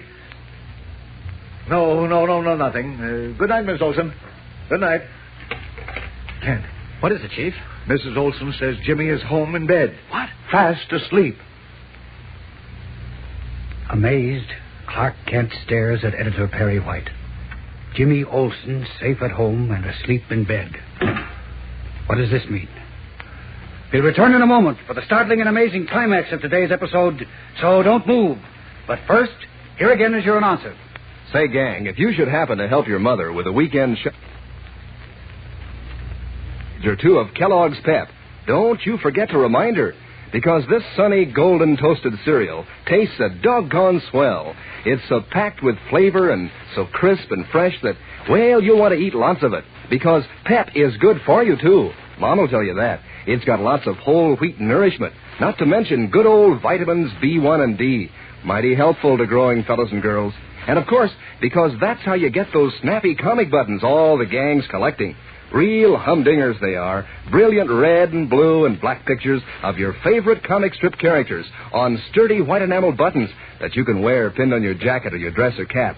There's Haroldine and Lillums and Uncle Walt and Superman himself. So better get busy on your collection. Make sure Mom gets you some of that super delicious whole wheat flake cereal, Kellogg's Pep. That's the only way you can get these thrilling comic buttons.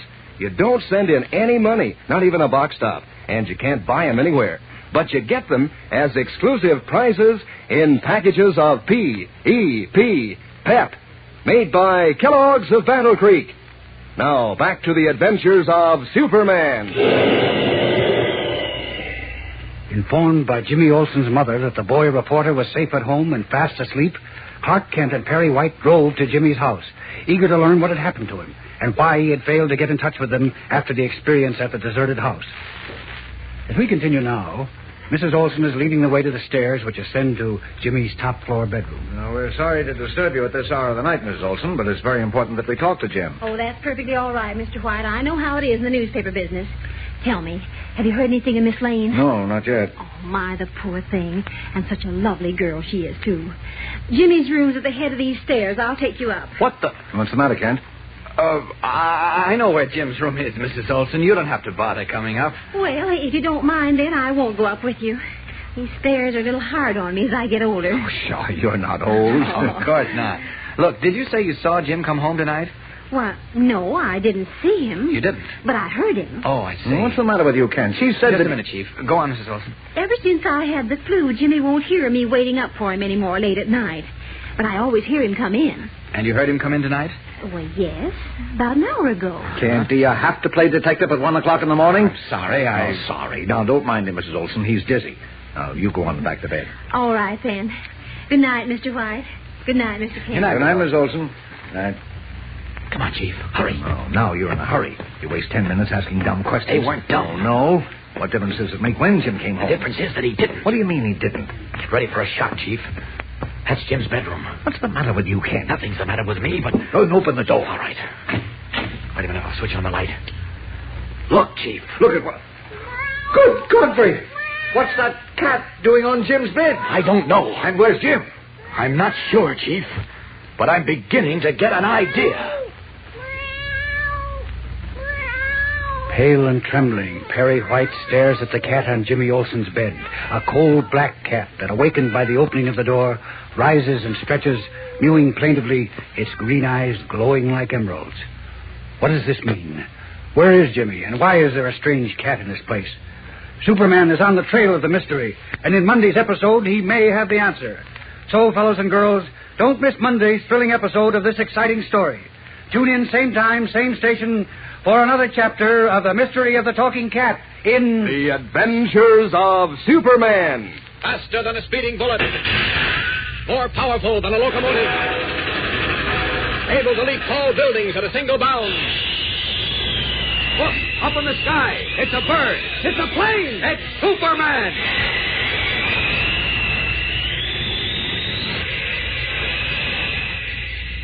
Fellows and girls, be sure to follow the Adventures of Superman. Brought to you every day, Monday through Friday, same time, same station, by the grand old Kellogg Company of Battle Creek. And for other thrilling adventures of Superman, see your local newspaper. Superman is also a copyrighted feature appearing in Superman DC publications. Say, gang, get a load of this. Kellogg's Variety is back. That's the famous variety carton of 6 swell Kellogg cereals in 10 separate packages. Makes breakfast more fun than a picnic. With Kellogg's Variety on the table, you can choose among Kellogg's Rice Krispies, Pep, Corn Flakes, Shredded Wheat Crumbles, and 40% Bran Flakes. Simply help yourself to your favorite. Each box holds a fresh, crisp, heaping portion. So ask Mom to get Kellogg's Variety right away. And be sure to be with us on Monday for the thrilling adventures of Superman. This is the Mutual Broadcast. Kellogg's Pep, the super delicious cereal, presents The Adventures of Superman. Faster than a speeding bullet. More powerful than a locomotive. Able to leap tall buildings at a single bound. Look, up in the sky. It's a bird. It's a plane. It's Superman. Yes, it's Superman. And today, the mystery of the talking cat has Perry White more bewildered than ever. We'll join him with his star reporter, Clark Kent, in just a moment. But right now, let's hear from our good friend, Dan McCullough. You know, gang, when you fellows and girls started collecting those swell comic buttons from packages of Kellogg's Pep, it was early fall and sunny enough some days to even go without a sweater. But now, if you want your collection of comic buttons to show up, you'll wear them pinned on your warm jacket or your cap. Of course, you've collected a lot more by this time, and you've had a load of fun doing it. Take swapping duplicates, for example. Boy, there's something that gives you a real thrill. You know, say you have 2 Superman buttons, and you need a Smitty or an Orphan Annie. So you find out which one of your pals needs Superman and make the trade. That way, you both have a different bright-colored button to add to your collection. A real humdinger, too, done up in full comic strip colors on a shiny white enamel button that really shows up. So, gang, keep working on your collection. Ask Mom to get you some more of that super delicious whole wheat flake cereal, Kellogg's Pep, because that's the only way you can get these new comic buttons. You don't send in any money, not even a box stop, and you can't buy them anywhere. But there's an exclusive prize for you in every package of P.E.P. Pep, made by Kellogg's of Battle Creek. Now, the adventures of Superman. A fawn-colored Siamese cat, which was sent to Lois Lane as a Christmas gift, has been creating havoc among our friends on the Daily Planet. First Lois, and then Jimmy Olsen said the cat had spoken to them in a human voice, warning them to beware of Perry White. Then Lois mysteriously disappeared from a taxicab in broad daylight, and Jimmy disappeared from a deserted house to which Lois, whose voice apparently came from the mouth of the cat, had summoned them. When even Superman could find no trace of the boy reporter, Perry White phoned Jimmy's mother, only to be told that Jimmy was home, safely asleep in his bed. Amazed, White and Clark Kent hurried to the Olsen home. But when they opened the door of Jimmy's top-floor bedroom, they saw not the freckled-faced boy reporter, but a black cat, which mewed plaintively at them from the bed. Listen. Kent. Kent. Look. I see it. A cat. It's a cat. You said it before, Chief. Jimmy. It's Jimmy. Oh, now, wait a minute, It's Jimmy, I tell you. It must be. For heaven's sake, Chief. There, you see? He answered us. Are you out of your mind? Yes. No, I don't know. But it has to be Jim. Mrs. Olsen said he came up here a little while ago to go to bed. She was mistaken. Well, how could she be? And she isn't. But it all makes sense now. Nonsense, you mean? No. First Lois and then Jim disappeared. Something happened to them, and they turned... Now, don't give me any more of that ancient Egyptian superstition about people dying and turning into cats. And I laughed at it, too, when Jim reminded me of it. But I heard Lois's voice coming from the cat. Oh. Not this one. The Siamese. But you couldn't have. I tell you I did, with my own 2 ears. So loud, Chief. We don't want to frighten Mrs. Olsen. And stop being silly. I only wish I was being silly. You are. But I heard her, I tell you.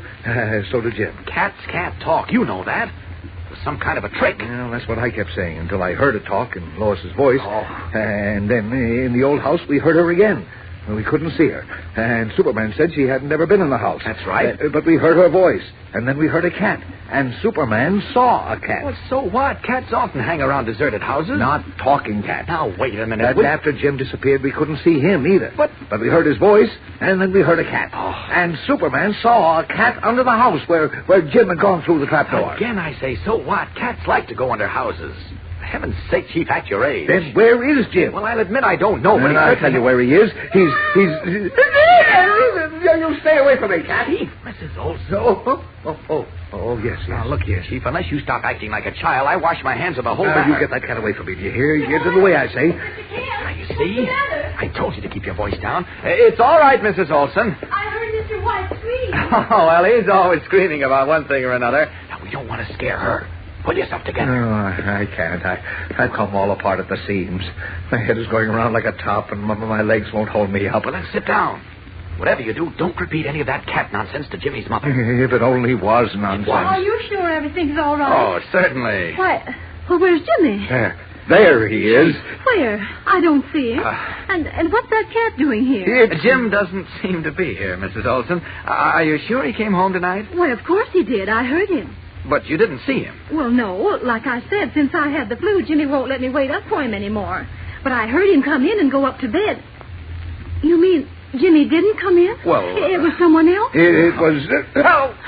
Cat, will you stop kicking me? You probably didn't hear anyone, Mrs. Olsen. Oh, but I'm sure I heard his door open. He was very quiet. I know he didn't want to wake me, but he... Well, you see, the chances are you dreamed it, or maybe Jim did come home. I'll say he did. I can't imagine where this cat came from. You say Jimmy did come home, Mr. Kent? Well, I thought you said... I said maybe he came home to, to get something, some notes on a story or something, and then went out again. Very quietly, so as not to disturb you. Oh, you mean he's on assignment? No, he... Ow! Kent, if you don't stop kicking me... I'm sorry, Chief. I didn't want to step on the cat. We better be going now. It's late. I can't imagine where that cat came from. Unless Jimmy was home tonight and he found the cat outside and brought it in with him. He's been bringing home stray animals ever since he was able to walk. Well, that's very likely. Well, I hope he doesn't start bringing mice home now. Mice? Mr. White's so tired. He doesn't know what he's saying. He often gets that way. Don't worry, Mrs. Olsen. I'm sure Jim will be home soon. All right, come along, Chief. I'll take the cat out with me. Here, kitty, kitty, kitty. Come on. Are you sure everything's all right, Mr. Kent? Oh, certainly. Mr. White's been acting so strangely. Who, me? Why, I'm fine. I'm wonderful. Couldn't be better. I understand all this. Mr. White's very funny, isn't he? He's practicing that new laugh. Well, we'll be going. Now, don't you worry about anything. Come along, Chief. Good night, Mrs. Olsen. Good night. Now, wait a minute, Kent. Hold on. What's the matter? What's the idea of not letting me drive my own car? You're in no condition to drive tonight. If a cat ran across the street, you'd probably wind up wrapped around a telephone pole. Don't mention cats to me. Oh, I hope I never see another one as long as I live. The way my heart's been acting up, I don't think I'll live through the night. You don't know what I've been through. Well, I do know you've been acting like a chump. What? How dare you talk to me like that? Believing cats can talk. Thinking Lois and Jimmy turned into cats, and you the editor of a great newspaper. Well, I'll admit now that I've had a chance to cool off, it does seem a little preposterous. A little preposterous? Yes, but what? Well, I heard Lois's Siamese cat talk, and in Lois's voice. There you go again. I tell you it was a trick. How could it be? The cat was right beside me on the bed. I practically had my hand on it. It was a trick, a very clever trick. Will you stop saying that? I kept telling myself the same thing. But what happened to Lois and to Jim? And how could we hear their voices in the old house when even Superman couldn't see anybody? I don't know how yet, but I intend to find out. You intend to find out? Yes. Mr. Sherlock Holmes. Superman couldn't find out, but you can. Yes. Now, then, tell me this. Even if it was a trick, who would do a terrible thing like that? That's a little detail I intend to uncover, too. Now, you do. How? Will you stop making noises like a cat? What? No, I won't say it. Hey, look out for that one. What? Pete's sake, will you take it easy? I saw it. Scare me like that. What did you start to say? Oh, yes. What did you do with the black animal we found in Jim's room? Oh, you mean Jim? Yes. No. Yes. No. Oh, how do I know what I mean anymore? I've had more than I can stand, Kent. I'm not a young man anymore. I can feel my heart palpitating. I can feel my arteries hardening. I know, Chief. I know, but you can relax. I'm going to have this mystery solved before this night is over. What do you mean? How are you going to leave it to me and take my word for it? Before this night is over, I'll have the answer to the mystery.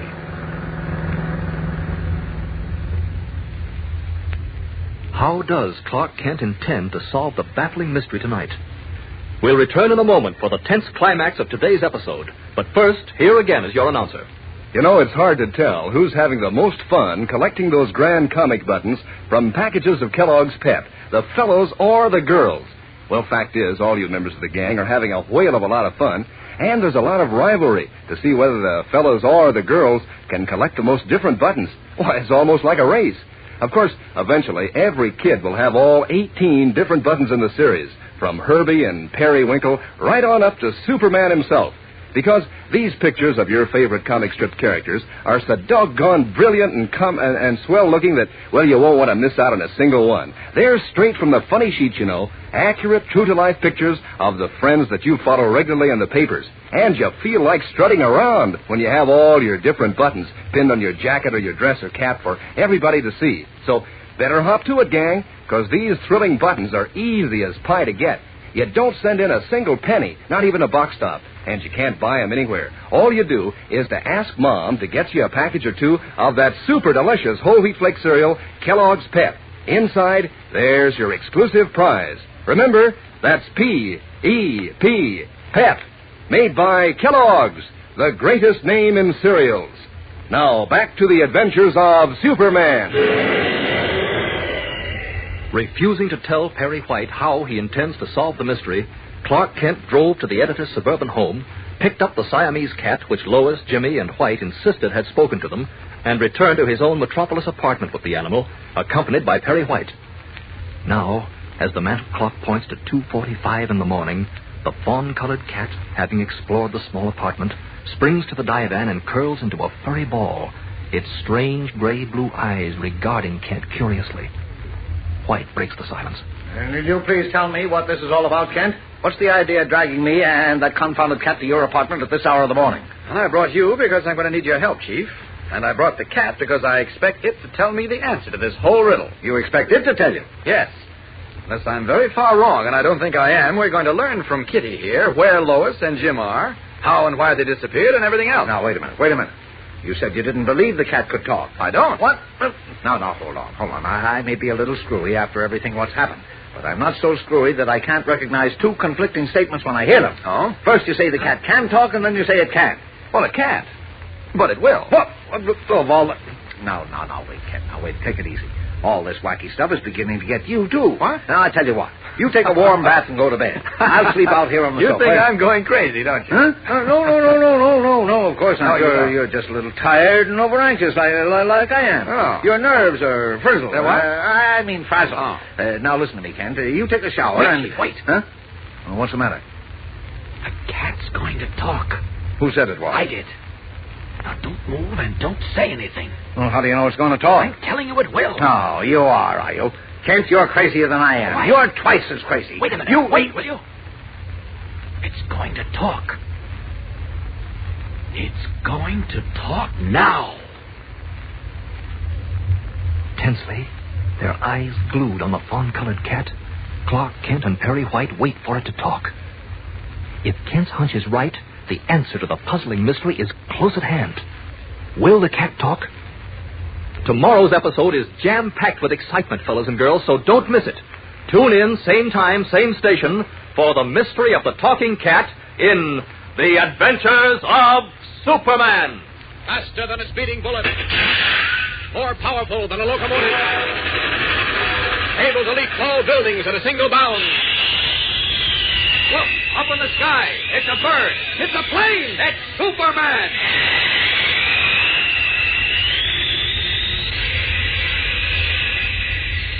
Fellows and girls, be sure to follow the adventures of Superman.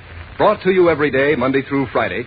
Same time, same station, by the grand old Kellogg Company of Battle Creek. And for other thrilling adventures of Superman, see your local newspaper. Superman is also a copyrighted feature appearing in Superman DC Publications. Say, gang, you'll get a bang out of this. Kellogg's Variety is back. That's the grand 10-package assortment of 6 swell Kellogg cereals. Why, it makes breakfast more fun than a picnic. Makes it easy for Mom, too. No dishes to wash, thanks to the new Kell Bowl Pack. You can eat right out of it. What's more, these generous packages are great for lunch boxes and outings. So ask Mom to hurry and get Kellogg's Variety at the grocer's her very first chance. And be sure to be with us tomorrow for the thrilling adventures of Superman. This is the Mutual Broadcasting System.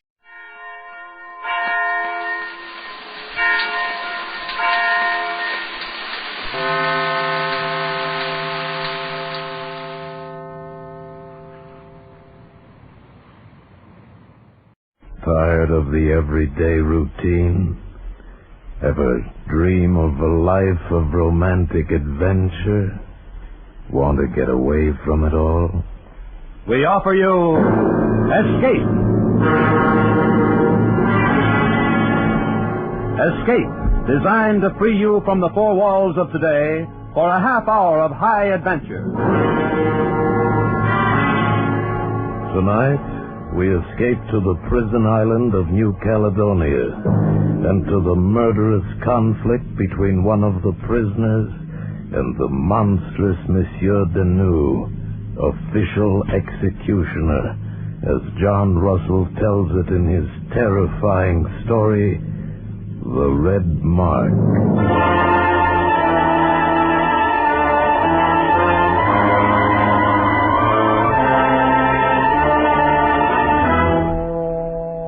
We breathe in, breathe out, inhale and exhale, and we are therefore considered officially as living.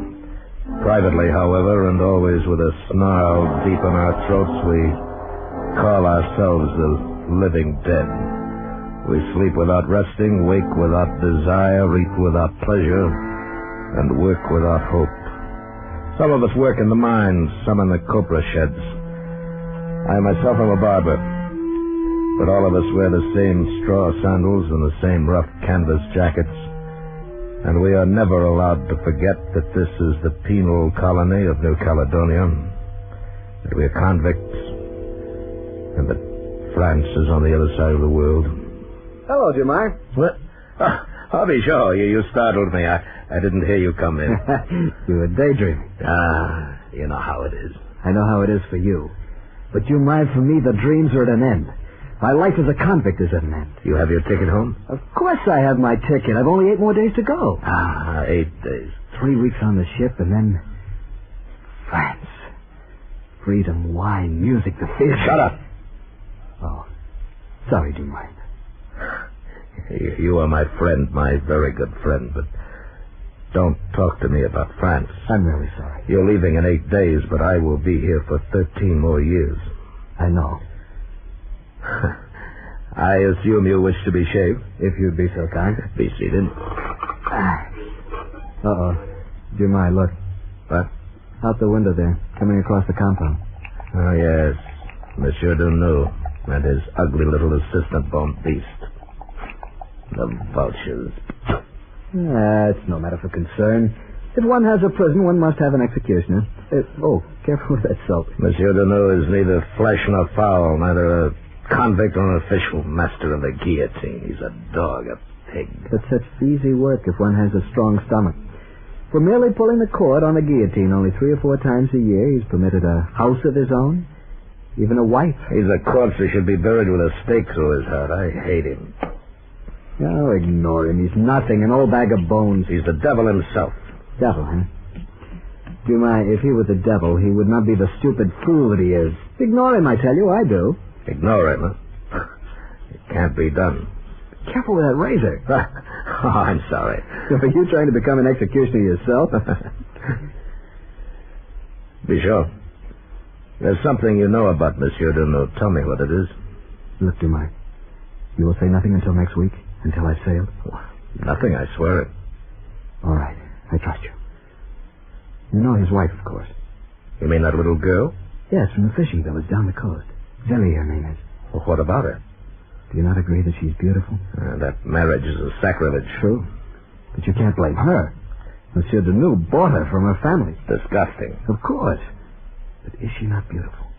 I don't pretend to be a judge of these things. You know she is. Well, what about her? You asked, do I have my tickets to France? Yes. Yes, but not just one. More than that. I have 2 tickets. 2? Zelie is going with me. Oh, Bichot, you're out of your mind. No. But I would be if I left here without her. But can you not imagine what that man will do to you? He will do nothing because he knows nothing. He's a stupid fool. Oh, but my friend, you're young and you've forgotten France, Paris, the world outside. It's full of beautiful women. It's foolish to run this risk for Zelie when there will be others waiting for you. But you might. I love her. You love her? And she loves me. I'll try to make her happy, make her forget. She's never been happy, Jemai. And she's a girl who ought to be very, very happy all the time. Now, if your hand is steady again, get on with my shave, will you?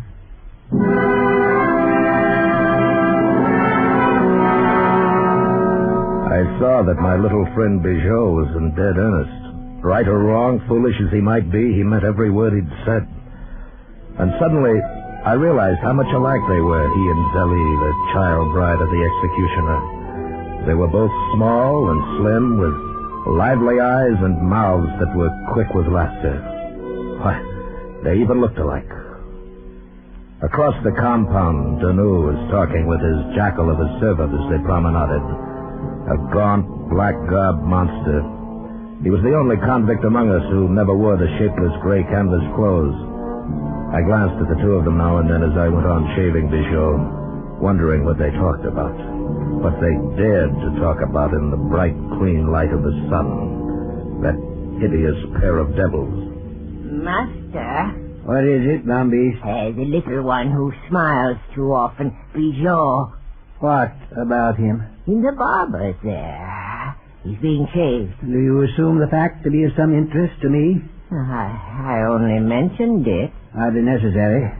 I was already aware that Bichot was there in the barber's hut being shaved. I'm sorry, Master. In fact, I am aware of several things that stupid little Bichot thinks are secrets. Being shaved, is he? We have a blade that could give him a closer shave. Bambi? Oh, yes, Master. So close that he would never need another one. An interesting idea. Very interesting. I think Bichot has made rather a serious error in not realizing my cleverness. A mistake that may very well prove fatal.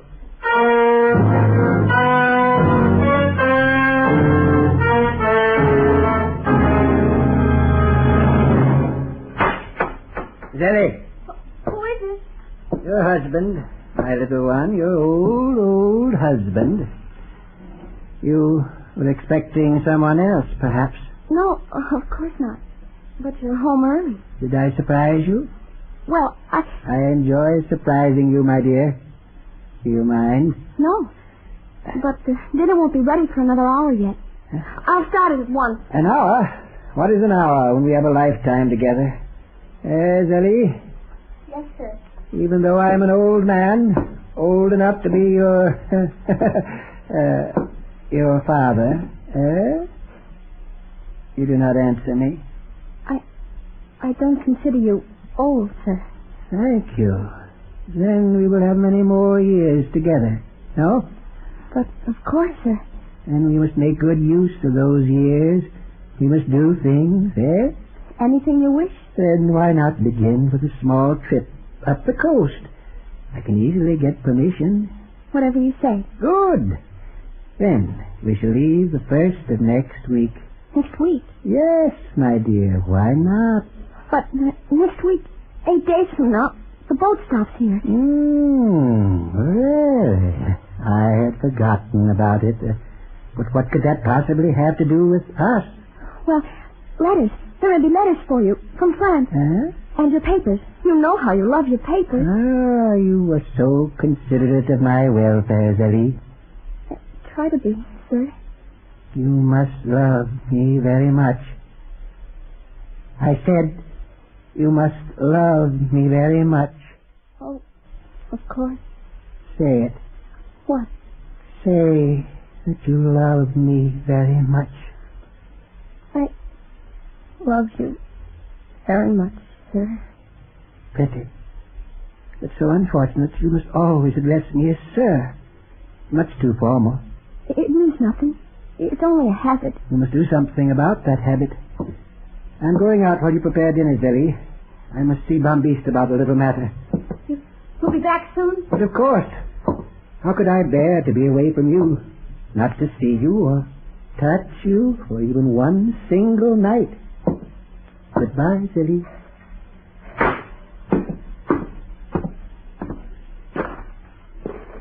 Bombiste? Yes. Yes, master. Bombiste, are you aware that we have not worked in some time? True, not for a long time. Too long, Bombiste? Oh, yes, master. Much too long. Bombiste, in view of that treaty between the government and the jungle tribes, the prison officials might be very displeased if a native should be murdered. But of course, the officials are leaning over backward to avoid trouble. And what do you think would happen to a man who murdered a native? Chunk. Surgery. Precisely. Has somebody killed a Canuck? No, at least not yet. Not yet? Bombiste, do you happen to know where our little friend sleeps at night? The handsome Bijou?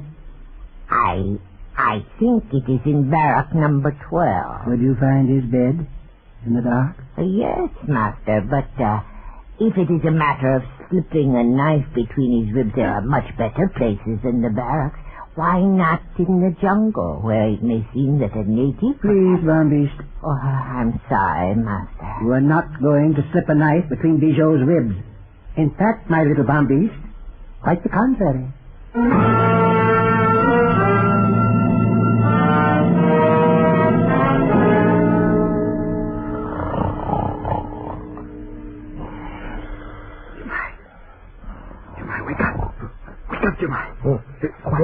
What? Bijou. Bijou? What do you want? Why are you awake? Tonight something has happened. I'm not sure what it is. Oh? What do you mean? I woke a moment ago. Some sound, I think. I have something here to show you. What is it, Bijou? Wait. Strike a match. Look. He was holding a convict's jacket in his hands made of gray cotton canvas. The number on the pocket was 2232, Bijou's own number. And the whole front of the jacket was splattered with bright red blood.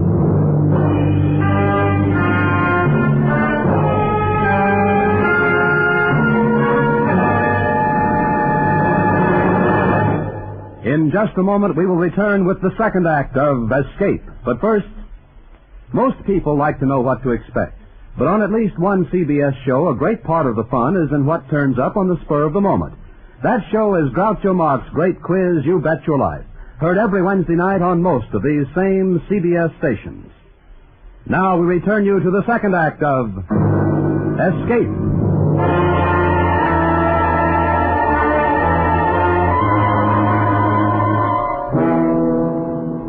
The brief time before the match flared and went out seemed like minutes. I grabbed Bijou by the arm and lay still, listening in the darkness, straining to hear whether anyone else may have been awakened. No, there was no sound. The other men slept on. My sandals. Feel them, they're wet. Yes. They've been worn outside somewhere within the last hour. And my knife has blood on it, too.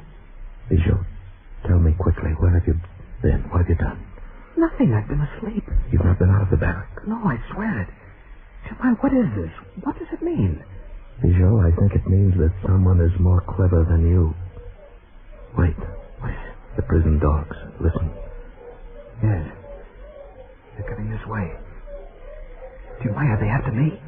Who else? What am I going to do? Well, first we must dispose of these bloody clothes. In the jungle, I think. You're going to help me? Well, of course, my friend. Come, I have a plan. Quietly now, Bijou. And quickly. We threaded our way among the sleeping convicts to the rear of the barracks. Near the back door, I saw a pair of old, worn rope sandals. I grabbed them and took them with me. And then we raced across the hard-beaten earth of the compound, cursing the bright moon overhead, and plunged into the black thicket of liana and mangrove and fern, into the jungle. For half an hour or more, we smashed our way through the soggy tangle of undergrowth, crashing into trees, tripping into vines and roots, sprawling full length on the swampy loam. But always we staggered to our feet again and ran on and on and on. Where's that stream? We must be very close now. I saw it here somewhere last spring. But this is not last spring. Those streams do not move about. Keep on. We'll never find it in this darkness. There will be a path of moonlight. The trees are open above the stream. No, Bijou, go on. But Jemai. It's no time to stop now. Wait. Listen. I think the dogs are close enough. No, but they soon will be. Come on. Jemai, we must find that stream. And then minutes later, we did find it. Dead tired and dripping with sweat from the steaming heat of the tropic night, we stumbled over a low hummock and saw the blazing white path of moonlight ahead of us, almost at our feet. We slid down the shallow bank, dropped to our knees, and then all our brave hopes died out of us. Jemai,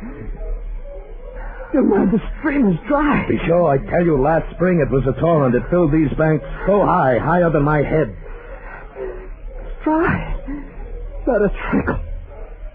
They're coming closer. Run, Jemai. Run while you still can. No. Look, I brought another pair of sandals from the barrack. Here, put them on. The dogs will not have the scent of this pair. Quickly now. You put on those sandals. Then circle back to the barrack. They'll never know you left. I can run no further. I'll wait for them. Bijou, I cannot leave you here to... Don't be a fool. Put on those sandals. Hurry now before it's too late. And later there's something I'd like for you to do for me. Here. The tickets to France. Give Mrs. Elliot. Help her get away from it. If only there was some way to kill him. It would mean nothing. Tell us to go to the Andre Marin in Lyon. He'll take care of her. Go on now. All right. Is there nothing else? No. Then goodbye, Bijou. Goodbye, my friend. Tell her I love him very much.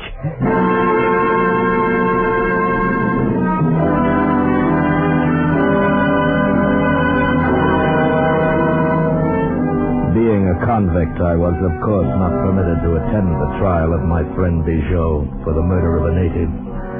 There were 2 convicts present, however, 2 star witnesses who palmed the Bible reverently and swore to having seen Bijou commit the murder. 2 demons from hell, Monsieur Deneux and Bombiste. The trial was over in less than 2 hours. The verdict was not surprising. The sentence inevitable. Convict Bijot, you arise and face the council. Have you anything more to say in your defense? Nothing I haven't said before. I'm innocent. I killed no one. Then this council of the penal colony of New Caledonia, sitting as a special court of the Republic of France, finds you guilty as charged. As commandant of this prison, I order you to be taken to the compound of the camp at daybreak of the second morning following, and there in the presence of your fellow convicts, to be guillotined.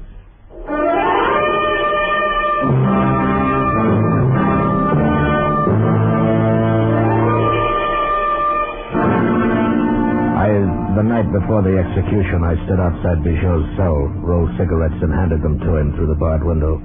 The guard dozed somewhere on the other side of the hut. After all, my friend was to die in the morning. No one could escape from this place, and there was no reason for caution. Tell me, Jemai. Silly, how did she take it? Is she all right? I could only see her for a moment. It was dangerous. I gave her the tickets, but she says she will not leave you. I who will be leaving in the morning at daybreak. Does she expect a miracle? Probably.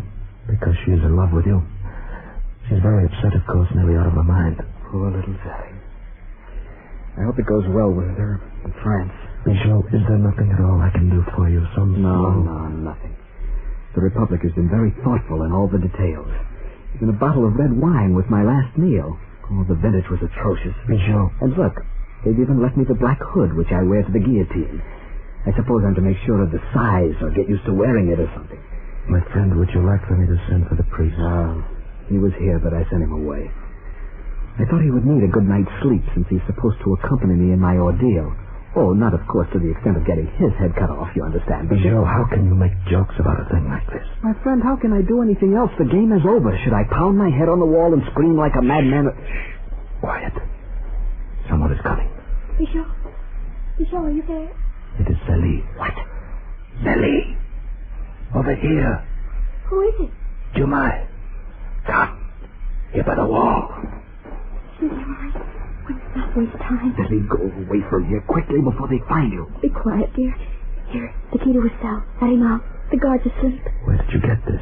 From my husband, after he went to sleep. Hurry, please. But it will help nothing. Only cause trouble for you. There's no time to argue. Hurry. I took the key and slipped around to the entrance of the hut. The fat guard dozed in a chair with his hands folded on his paunch.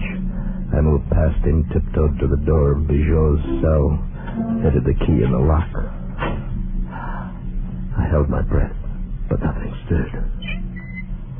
Bijot came out of the cell without a word. He slipped past the guard and met Zélie by the wall of the hut. The three of us skirted the moonlit compound with the grim black shadow of the guillotine in the center of it. And without raising any alarm, we finally reached the edge of the jungle.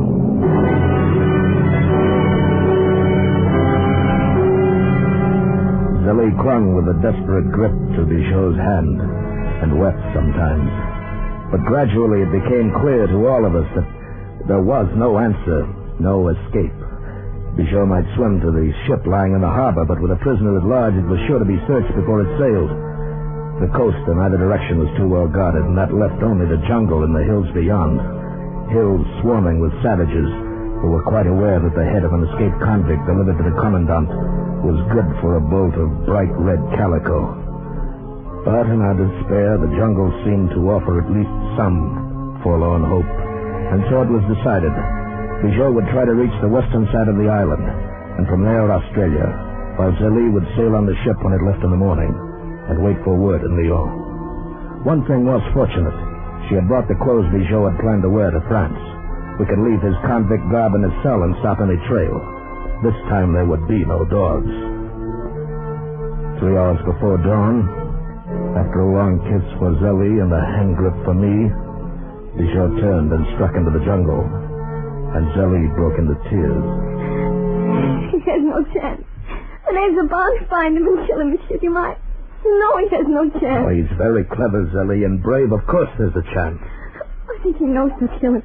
But he's only being kind to me. You're only speaking foolishness. You must be brave, too, you know. Brave? I could do anything for Bijot. lose him. Well, you're likely to do that if we stay here any longer. It's too near dawn now, and we have to take those clothes back to the cell. You must go home and be ready to slip aboard the boat. Only a few days ago, I was so happy. For the very first time in my life, monsieur, we were going away on that boat, Mr. Bijot and I. And now, monsieur, you're mine. I cannot go on living without him. I cannot bear to live without him.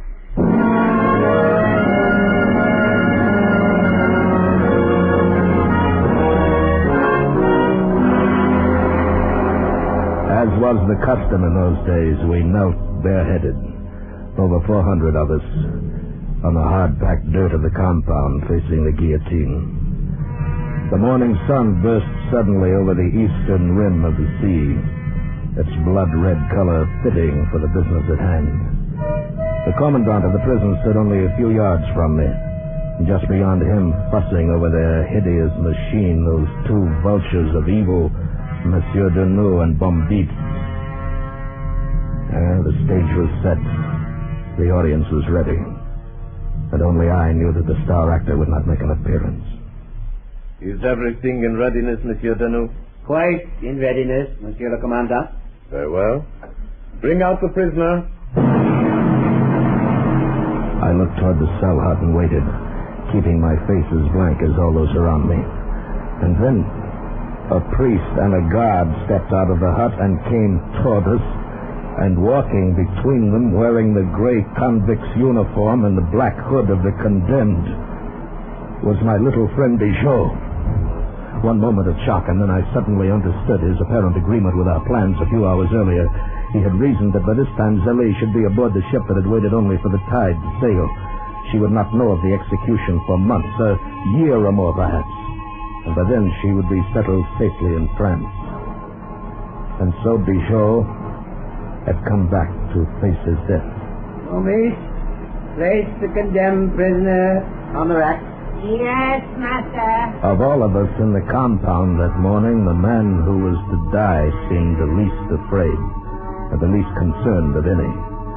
Though the hideous black hood covered his face and head to the shoulders, no hood nor prison clothes could hide the almost jaunty swagger of his walk. That swagger spoke a reproof to the justice of the prison court, sneered at the blood-stained evil soul of Deneau, and gave courage and hope to us who knelt on the ground. I am ready to proceed, Monsieur le Commandant. Is it your order that this prisoner be executed? It is. Proceed, Monsieur Deneau. Bombay, raise the knife. I think to the very top. To the top, master. The eyes of all of us, officials and convicts alike, followed the heavy blade moving slowly up the guide. Fascinated. Some of us snarled or cursed. Some of us trembled.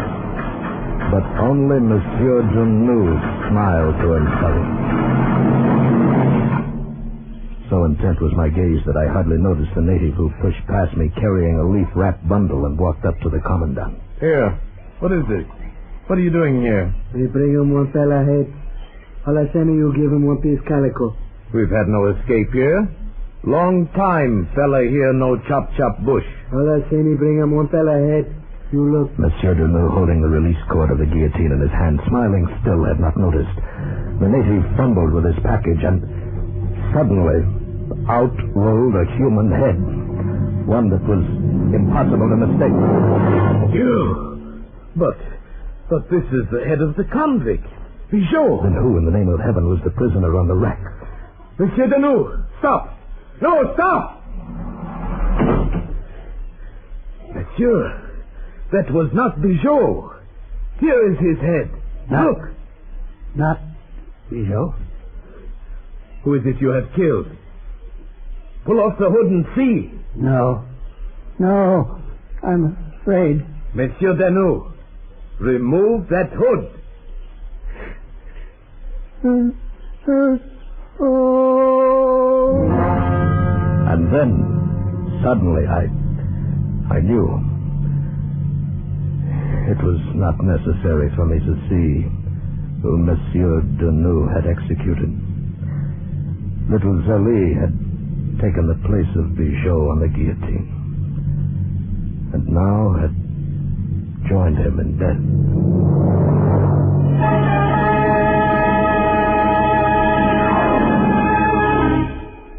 Escape is produced and directed by William N. Robeson.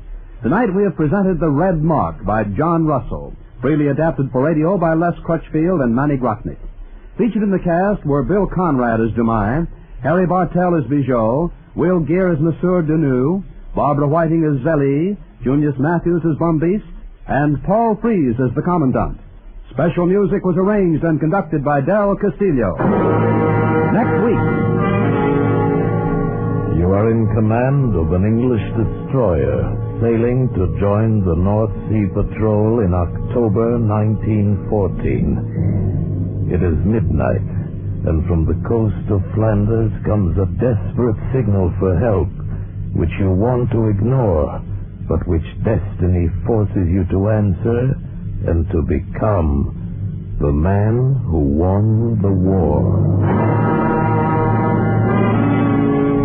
Next week, we escape with one of the most famous stories of the First World War, Robert Buckner's classic and unforgettable tale, The Man Who Won the War. Goodbye, then, until this same time next week, when once again we offer you Escape.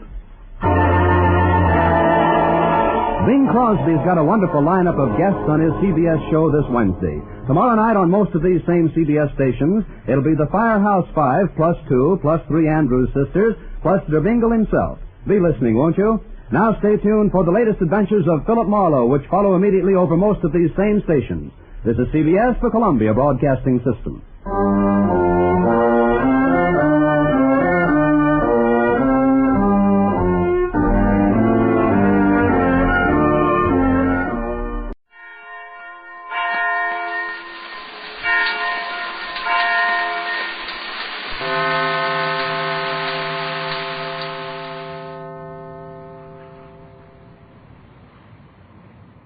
Tired of the everyday routine? Ever dream of a life of romantic adventure?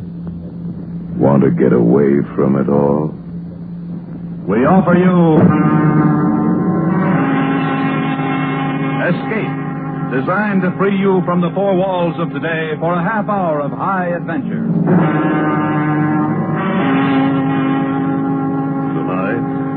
Escape to the coast of Flanders in October 1914 and to the story of a man chosen by a strange destiny to win the First World War, as Robert Buckner tells it in his classic tale, The Man Who Won the War.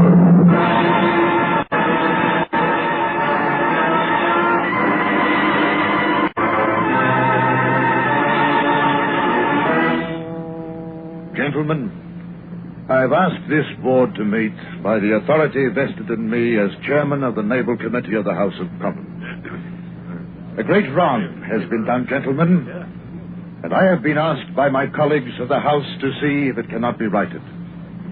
An English naval officer was found guilty of treason by this board 10 years ago. I've asked you, gentlemen, to meet and reconsider his case. I ask you to remove the stigma from the name of a man whom I consider to be one of England's greatest heroes. I refer to Commander Edward Bradman. Now, see here, Mr. Ordway. Yes, Admiral. I am compelled to say, Mr. Ordway, that it is a waste of the Admiral his time and a sorry commentary upon the times in which we live, when the Royal Navy is brought to heel by a parliamentary committee. Bradman had a thoroughly fair court-martial. No single piece of evidence came to light to substantiate his fantastic story. There is no record of his action in the Belgian War Office. There is not a single witness to his weird adventure upon the Flanders beach that night in October 1914. Why, damn it, man, the Royal Navy itself tried to find the evidence, but we couldn't. And why couldn't we? Because it does not exist. I have evidence, gentlemen. New evidence. That is why you have been asked to meet. And, as for the Navy's attempts to clear Bradman's name, I would like you to meet a young man and listen a moment to him. Edward, would you kindly tell the gentleman your name? I'm Edward Bradman III. How old are you, Edward? 13 years and 6 months. Who is your father, Edward? Commander Edward Bradman, sir. And your grandfather? Who was he? Admiral Edward Bradman. And your great-grandfather? Lieutenant Edward Bradman, sir. He was killed in action aboard the Victory at Trafalgar. And you, Edward? What do you wish to become? A midshipman, sir. I shouldn't be surprised. And have you made application? Yes, sir.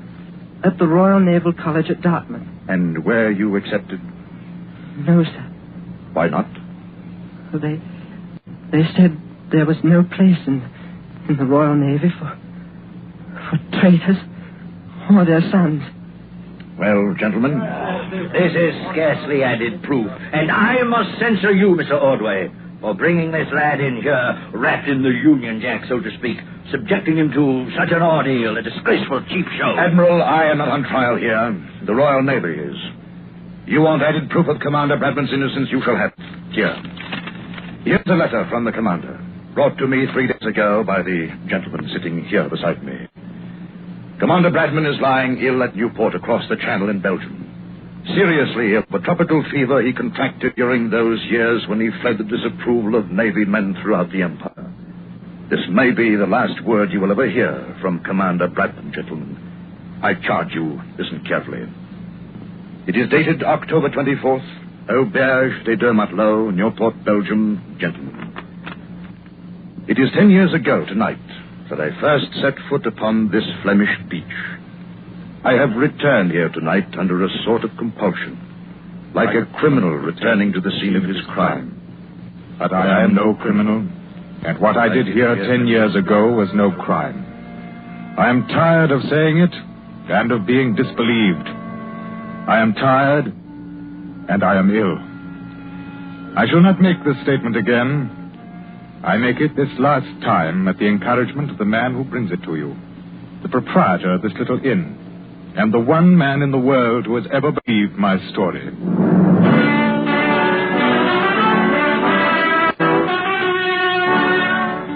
When the war began, I was placed in command of the destroyer Firedrake attached to Admiral Hood's battle force on North Sea Patrol. On the night of October the 28th, 1914, the Firedrake was cruising up the Belgian coast to join the main fleet. We'd taken aboard some extra shells and ammunition at Plymouth, along with several cases of Scotch whiskey, since the fleet was looking forward to extended action.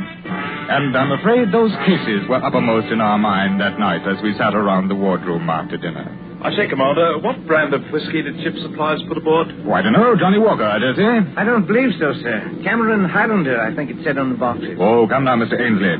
They always supply us with Johnny Walker Black Label. Johnny Walker, Cameron Highlander, or essence of the Loch Ness Sea Serpent, so long as there's whiskey aboard. Now, that wouldn't be a hint, would it? Oh, no, sir. But it is nippy on deck tonight. Do you concur, Mr. Ainsley? Oh, yes, indeed, sir. The wind's got a bite to it. Man could catch himself a nasty cold out there tonight. Very well, you scoundrels. Hopper. Aye, sir. Go down to the storeroom and break out a bottle of that whiskey we took aboard this afternoon. Aye, sir. Anything new on the fighting in Flanders, Commander? What there is all bad. General Haig has his hands full in the center. On the right, the French are just barely holding. But the real danger is right up there to our starboard. How's that, sir? The left flank, the Belgian sector. Von Kluck's Third Army is pressing hard. If he breaks through the Belgian line, you can write off France. I don't understand, sir. Well, if the Belgians don't hold, Von Kluck will cut off the Channel ports, Calais, Boulogne, and Le Havre. There's nothing to stop him until he reaches the Atlantic. And that would also cut off our supply line to our troops. Precisely. It's the Clausewitz strategy for the conquest of Western Europe. Paris would be bypassed and caught between giant pincers, to be taken later at the Kaiser's leisure. Beg your pardon, sir. Here's Hopper with our wee drop. Yes, well, you needn't have brought the whole case, Hopper. I wanted you to see it, sir. I've opened 4 of them, and the contents are all the same. You see, I was right. It says Cameron Highlander on the box. Yes, sir. But the contents are not Cameron Islander whiskey. They're Cameron Islander uniforms. What? Yes, sir. See here, the kilts, the Glengarrys, the Sporen. But where's the whiskey? Well, near as I can make out, there ain't any, sir. What's that? But I'd say them boxes contain Nearly 200 Scotch Islander uniforms. Oh, well, I'm afraid that this will be a dry voyage, gentlemen. How could they have made such a stupid mistake? Oh, blame it on the war. Well, I just hope that our shells don't turn out to be coffee canisters. What shall I do with these boxes? Oh, throw them out of the way until we make port again, Hopper. Meantime, I dare say there are some poor Scotch beggars somewhere in France who'll have to do with their old clothes a little while longer. Speaking to you, sir. Bridge here. Mr. Twiddle requests the captain to come to the bridge. Oh, acknowledge, will you please, Mr. Gilliam? Yes, sir. Captain, come to the bridge. What kind of trouble do you suppose Twiddle's run into? Are you coming along, Ainsley? Oh, might as well. Can't drink kilts and Glengarries. Freshening up a bit. Yes, you'll be on our beam ends before morning.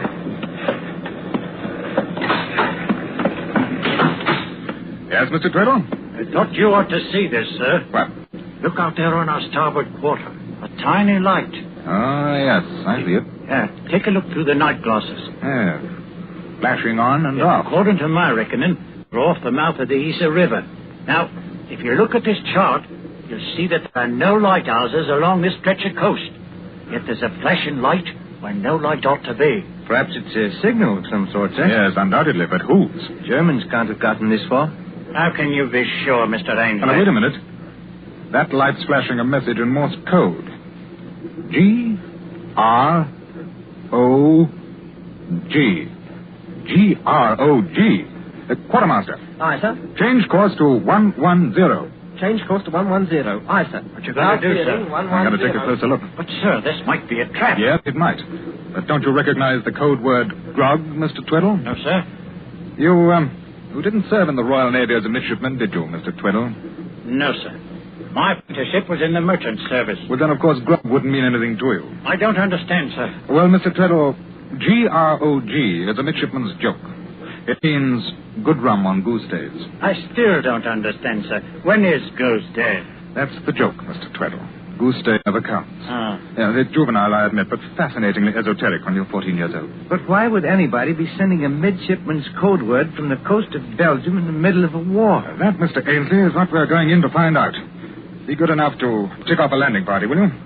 Number 2 power launch. We'll go ashore in 10 minutes. What? Captain? You have your orders, Mr. Ainsley. Yes, sir. You can't be serious, Captain. I am, Mr. Twiddle. This might be a trap. We have no way of knowing whether the Germans have advanced beyond this point or not. Yes, it might be a trap. Or it might be some poor beggar trying to escape the advance. Well, it's well worth looking into.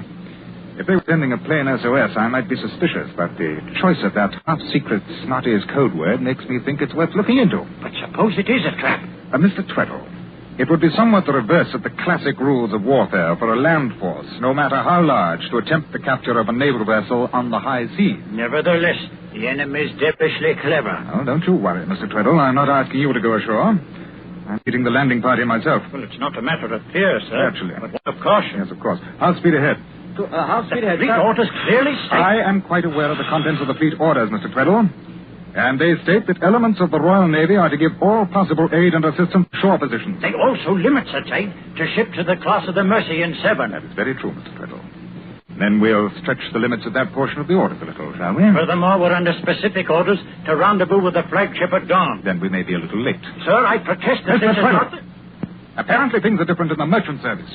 But in His Majesty's fighting ships, an executive officer does not protest to his commander. You will heave to and drop anchor. Now, if I've not returned within an hour, you will proceed to the fleet rendezvous. Is that clear? Yes, sir. Carry on.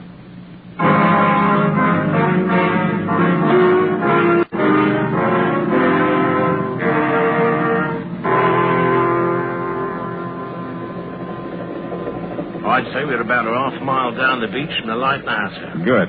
Swing her inshore. Aye, sir. That light is getting dimmer and dimmer. Yes, it's probably only a pocket torch. Battery's burning out. All right, men. Now then, listen to me. Yes, sir. When we get to the beach, we'll spread out 10 feet apart and proceed toward that light. Now, you'll keep well down, walk with the utmost quiet. If you encounter a sentry, you try to knock him out before he challenges you. Use your firearms only as a last resort. We are not here to get into a battle, only to investigate that light.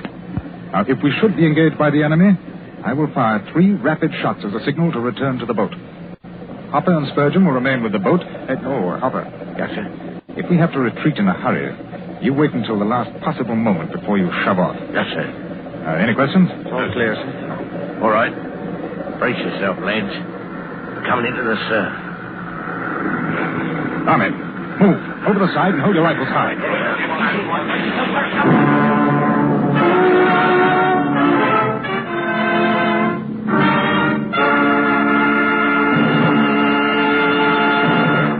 In just a moment, we will continue with the second act of Escape. But first, you'll be hearing double on the CBS Crosby Show this Wednesday night. For Bing will be joined by Brother Bob.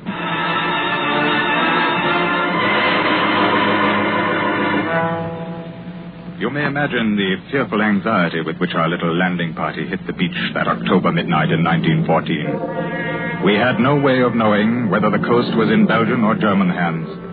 We did not know, indeed, whether we were being drawn into a German trap by the tiny light we had seen flashing out to sea. That tiny, weakening light toward which we were now slowly advancing, spread out across the beach, alert for any danger, watchful for enemy sentries or patrols. And then, not 100 yards from where we landed, we encountered a German sentry. He was asleep. Poor beggar, I suppose he imagined no one would be around the sand dunes in the middle of the night. And he was undoubtedly done in. He was sitting on a log. He'd taken off his boots to bury his aching feet in the cool sand. I'm afraid he wasn't a very fearful example of the German military machine that night. But with no trouble at all, Mr. Ainsley and I crept up on him, had him bound and gagged before he was wide awake. There we are. I don't think you'll raise too much of a hue and cry now, sir. Oh, I should think not. No, my friends. Bleiben Sie ruhig, und Ihnen wird nichts passieren. Take him along, Mr. Ainsley. Arget. Sir. Put on this fellow's spiked helmet. Remain at his post. If a relief sentry appears, you take care of him. But no shooting unless absolutely necessary. Yes, sir. Now, let's get cracking, men.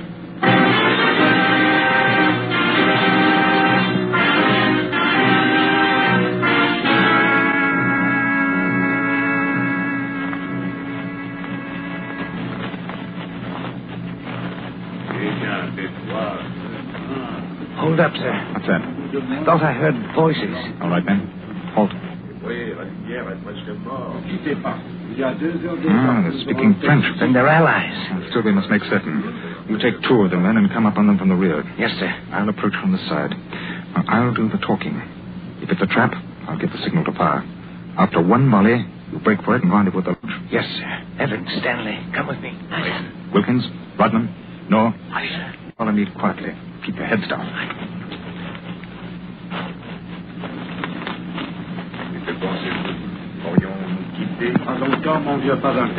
Allô? Qu'est-ce qu'on fait là? Qu'est-ce qu'on va dire? Attention, c'est dans cette voie. À gauche. C'est bon. Silence. Qui est là? Vos amis. Anglais. Grâce à Dieu. Approchez, s'il vous plaît. What do you say, sir? Say to approach. Either Belgian or French. Come on, men. Bonsoir, messieurs. Bonsoir, mon ami. Est-ce que vous parlez anglais? Comment? Why, yes, I speak English a little. Well, I dare say your English is better than my French. May I introduce myself? I'm Commander Bradman of His Majesty's ship Firebrig. I can't tell you how glad I am to meet you, Commander. And I am Major de Lesseps of the 3rd Belgian Dragoons. This is Lieutenant Chapotin. Enchanté, Monsieur le Commandant. And here's one of my company, Lieutenant Ainsley. Bonsoir, monsieur. And who is this bound and gagged? Oh, that's an enemy sentry we picked up on the way. You can have him. Thank you. We saw your light from the ship. Whatever made you flash the word grog? Well, I thought a Royal Navy man would respond more quickly to grog than SOS. Yes, it was an inspiration, but where did you learn it? I used to sail in the regattas at Cowes when I was younger. And one of my best friends was Albert Hollister. He was a midshipman in those days. Oh, Bertie Hollister. Yes, I knew him well. Oh, he's a three-striper now, gunnery officer on the Repulse. Yes. We can go into that another time. What was the reason for your signal, Major? Simply this, Commander. We're in trouble, serious trouble. We've been pushed back day after day until our men are completely exhausted. Our orders are to make a stand here at the Isère River, long enough to give the sappers time to blow the dikes. Once the dikes are broken, the river should stop the enemy. So how long will it take to blow the dikes? We must hold the line until sundown, roughly 18 hours. And you can't do that? I seriously doubt it, Commander. We've appealed to General Haig for help, but he's completely engaged on our right and can't send us any reinforcements. The French are too far south, and they have their hands full, too. It was my suggestion at tonight's staff meeting to seek help from the sea. It's our last chance. Well, what do you want us to do? Stand by us. Bring your guns to bear on the enemy's advance. But we're only a destroyer, Major. Our firepower is too low to do any good whatsoever. And we haven't the range for offshore bombardment. Alas, then we are finished. And so is the war. There is nothing between Von Kluck and Paris but us. I'm sorry, Major. Uh-huh. They are starting the barrage early this morning. I suppose they know this is the last day. Yes, I suppose. Oh, wait a minute. I've an idea. Mr. Ainsley. Sir? The kilts. The kilts, sir? Yes, we can put a company of Cameron Highlanders into the Belgian lines. I'm sorry, sir. I Major, we can help you. It's a long, long shot, but it might work. What might work, Commander? Well, somebody made a botch back in Plymouth and loaded us with 8 cases of Scotch uniforms instead of Scotch whiskey. There are nearly 200 complete uniforms of the first Cameron Highlanders aboard. Yes, but I don't understand. We'll give them to you, Major. You put them on a company of your men. Let them show themselves in the front line. When the attack begins this morning, perhaps the Germans will think the British have rushed in a crack division to reinforce you. Yes, it might work. Yes. We can let you have a few Lewis guns, too. But they will not be much help unless the uniforms do the trick. It's, as you say, a long shot, but let's try it. Very well. Mr. Ainsley? Sir. You go back to the ship at once. Fetch those cases of uniforms and 4 cases of Lewis guns with ammunition. Aye, sir. I'll remain here with the Major and get his men lined up. Oh, and, Ainsley. Sir. Should Mr. Tweddle inquire, you might tell him I'll be detained a while longer winning the war. Yes, sir.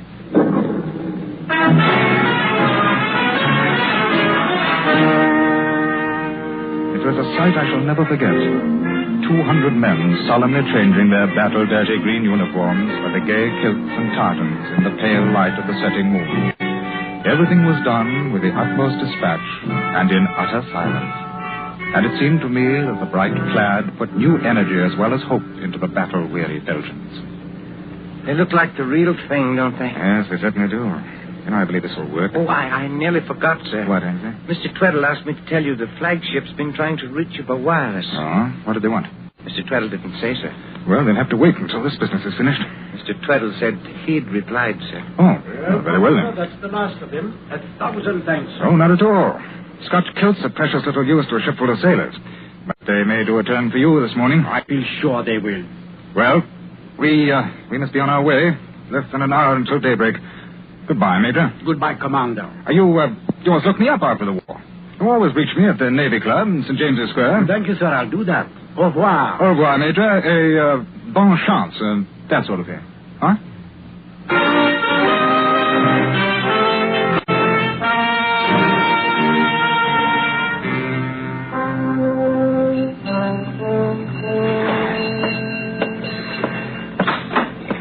Well, Mr. Tweddle, I think we can get underway now. Finished with your visit ashore, sir? Scarcely a social call, Mr. Tweddle. I think we may have been of some help to our allies this morning. Of course, sir. Captain, the flagship's been trying to reach you. Yes, Mr. Ainsley said something. I signaled them that you'd gone ashore. Oh, you did? Well, that must have intrigued them. Well, I shouldn't say they were pleased. I just received this reply from them. As senior officer present aboard, you are ordered to take command of Firebreak and proceed to fleet rendezvous immediately. Well, that's a neat double cross, Mr. Tweddle.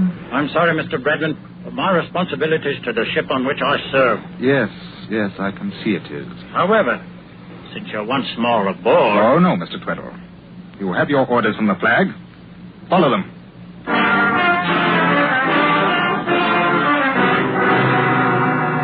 Meddling rule-book sailor. His captious wireless message had made an unnecessary embarrassment for me. But I had no doubts that my explanation of the night's work would fully satisfy the Admiral. So, let Mr. Tweddle have his little moment of triumphant command. I stood out on the starboard bridge wing as we pulled away from the Belgian coast. And through my binoculars, in the grey dawn, I thought I saw the flashing red and yellow of the Cameron flag as the last day of the first Battle of Flanders began.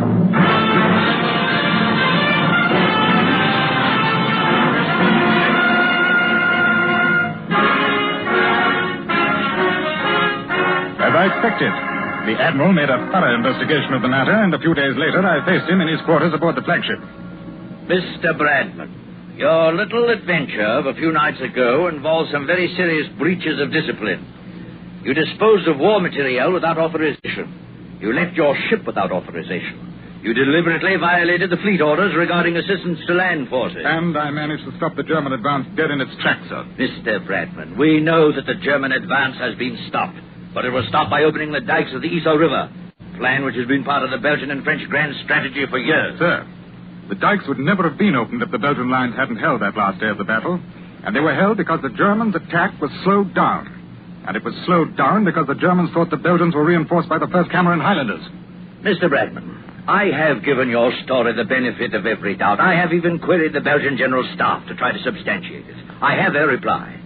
They have no record of any unit being outfitted in Highlanders' uniform. This wasn't a General Staff matter, sir. It was on a regimental letter. I may say there is even some doubt on the part of the members of your crew whether or not the men who received the uniforms were Belgians. What? Yes, Mr. Tweddle says... Mr. Tweddle? That meddling fool from the cargo ship... That is enough, Mr. Bradman. It is the decision of the Fleet Inquiry Board that you be relieved of your command, placed in irons, and be returned to Hull to face court-martial at the earliest possible moment.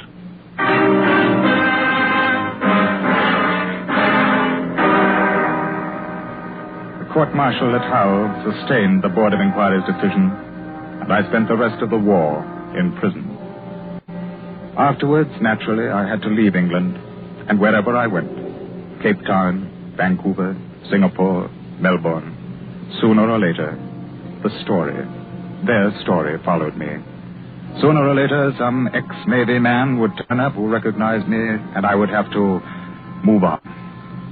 At last, I have come back to this Belgian beach where it all happened, and here I have found the one man who believes my story. He is the proprietor of this little inn where I now lie ill and too tired to fight any longer. It is too late now to worry about my reputation.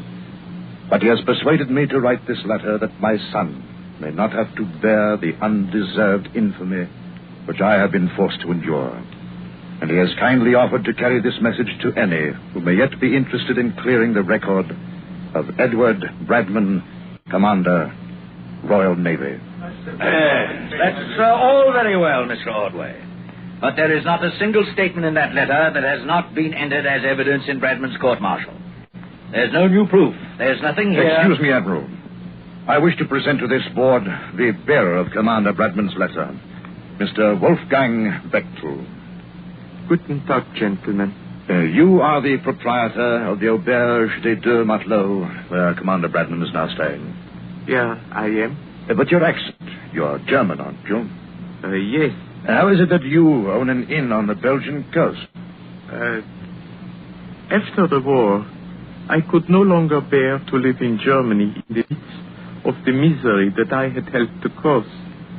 So I, too, like a criminal returning to the scene of his crime, went back to the beach at Newport. I have been there ever since. This is all very interesting, but I don't see what it Sir, bitte, please.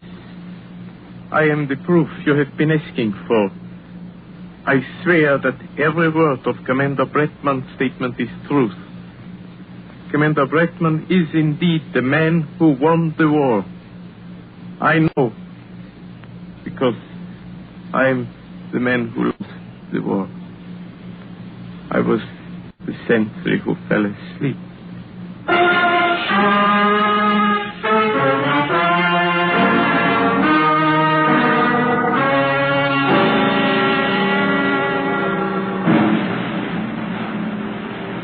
Midshipman Edward Bradman. Yes, sir. Advance 3 paces. Midshipman Bradman, as Commandant of the Royal Navy College, it is my honor, by order of His Most Gracious Majesty George V, to ask you to receive this Victoria Cross, awarded posthumously to your late father, Commander Edward Bradman, for gallantry and intrepidity beyond the line of duty, and to try to accept the humble apologies of a belatedly grateful empire.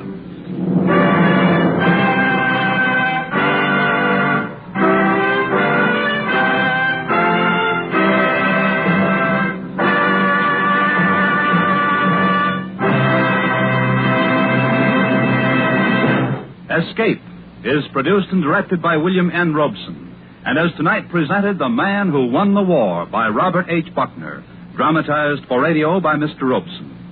Featured in the cast was Van Wright as Commander Bradman.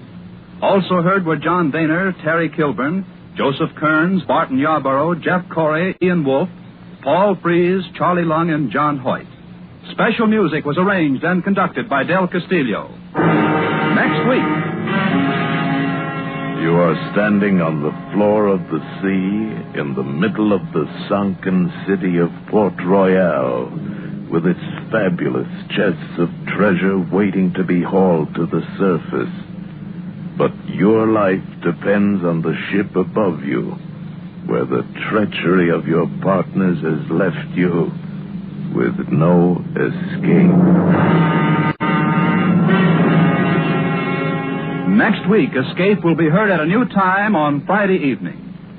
Next week, we escape with the story of a diver who discovered an entire city beneath the sea. Stay tuned for the adventures of Philip Marlowe.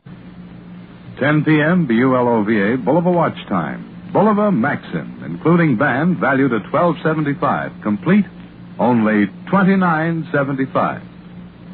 President Truman, General Marshall, and Henry Fonda will tell you about a gallant fight against misfortune 30 minutes from now on a special broadcast entitled Across the Street, Across the Nation. WCBS AM and FM, New York.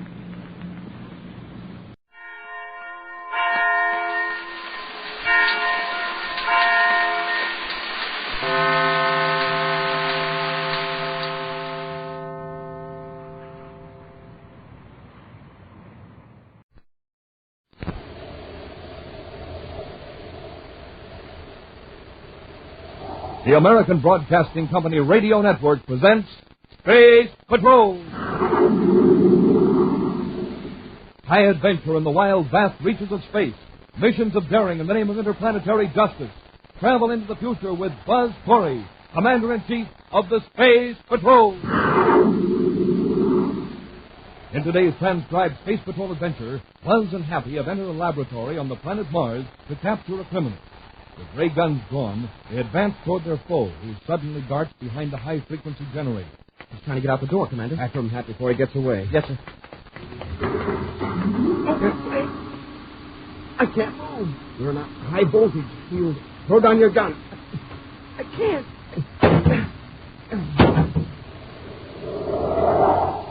We'll be back in a moment with today's exciting Space Patrol story, Voyage to the Future. Obligation. It's a big word. What does it mean? Debt, perhaps? Duty? Yes. Necessity? Certainly. And for young men between the ages of 17 and 18 and a half with a military obligation, the National Guard offers many advantages and opportunities. If you enlist in your local National Guard unit, you may start your training right there at home. There's no need to interrupt your work or school. And as long as you maintain a satisfactory standing, you will not be placed on active duty unless your unit is called in a national emergency. Inquire about the unlimited opportunities the National Guard offers you by contacting your local armory. Preparedness now is a safeguard against the future. Do your part by enlisting in the National Guard. Now, today's exciting Space Patrol adventure, Voyage to the Future. Commander Corey has captured a criminal who has accidentally made an astounding discovery. The same hyperspace mechanism that enables star drive ships to travel enormous distances can also be used to send the ship back through time to any period in the past. An accomplice of the captured Dr. Scarno managed to escape with a pirate treasure that had been brought forward through time from the 16th century. At the Terra spaceport, Buzz and Happy are taking Dr. Scarno into the star drive ship in which the criminal scientist made his remarkable discovery. All right, Scarno, before we blast off, let's get a few things straight. You're still in custody, understand? Yes, Commander. You're here because you're the only one who knows how to use the hyperspace mechanism to travel through time. If you cooperate, we'll be speeding up your rehabilitation treatment. You'll be a free man at your soon. Just tell me what you want me to do. I want you to help us locate Phil Bristol. But he hasn't got a Starlight ship. I don't have the slightest idea where he is. No, but you've got a good reason for wanting to catch him. I have. Happy means the pirate treasure. You mean I get to keep it? After you complete your treatment at the rehab center, it's yours. You dug it up and you're back in the 16th century. Since you don't have any laws at present governing time travel, the gold is yours by right of discovery. Well, that's very generous of you, I must say. You bet it is, Scarno. Scarno, here's my plan to capture Bristol. After we blast off from Terra, we'll set a hyperspace vector for the planet Earth. About 2 days back in time. But Commander Bristol is in the present. I know. He disappeared from the spaceport in Andes Mountains 2 days ago, and you were on your third trip back into the 16th century. Yes? So? Within an hour or so, we know when he blasted off. And if we go back to that time, we can see him escape. And you think you can stop him? Prevent him from doing something he already did 2 days ago? That I don't know. Perhaps we can get a line on where he headed when he left the spaceport. Well, we're cleared for blast-off, sir. Space control to signal. But it would be dangerous to use this ship. It's in bad shape. When we restore it. Yes, but I've had it checked. Mechanically, it's spaceworthy. The hyperspace computer is out of alignment, but that may be the reason the ship is able to travel in time. Is the computer tampered with? No, it's just the way it was the last time we used it.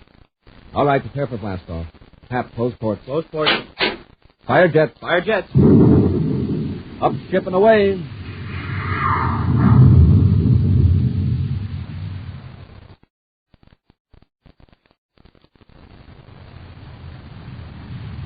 We're up to star drive velocity, Commander. All right, Pat. Scarno, had you set the hyperspace vector? Yes. We should emerge near Earth with a time coordinate of minus 51 hours. Good. You can see Earth as it was at 1400 hours 2 days ago. I'm putting in the star drive.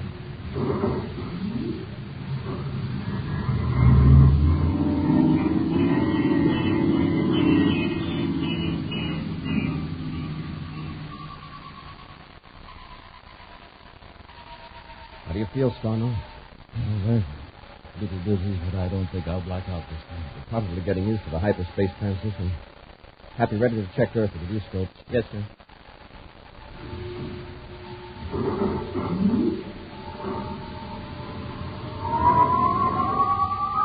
Hey, we're going back into regular space already. Scarno, your job is finished for the time being. Just sit back and relax. There's the Earth.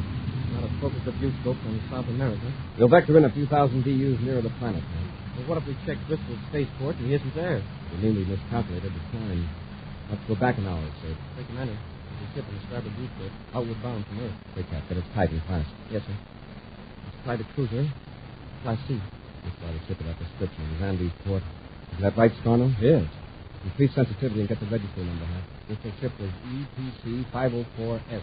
Maybe he changed it. He doesn't have time. I can just make it out, sir. It's EPC 504S. Oh, it's Bristol ship, all right. Hey, if we change vector, we can be on him in a few minutes. Just try contacting him by spaceplane. Commander Corey aboard Star Drive Cruiser JS-14, polling Phil Bristol aboard private cruiser EPC 504S. Commander Corey to Bristol. No response. Not changing speed or vector. He must hear you. Hey, maybe a warning shot of the spaceport. Oh, I forgot. The ship isn't on. I wouldn't use it anyway. I don't think it would have any effect. Why not? For him, we may not exist in this part of space. The ship is now a time machine. We can see out and look at the past. But Bristol being in the past can't see us. There's one thing we can do. And that's follow Bristol's ship. We're gaining on him, sir. I guess you were right about him not being able to see us. Yes, he'd be changing vector or something like that. Seems to be on a Mars trajectory. We'll follow him and make sure.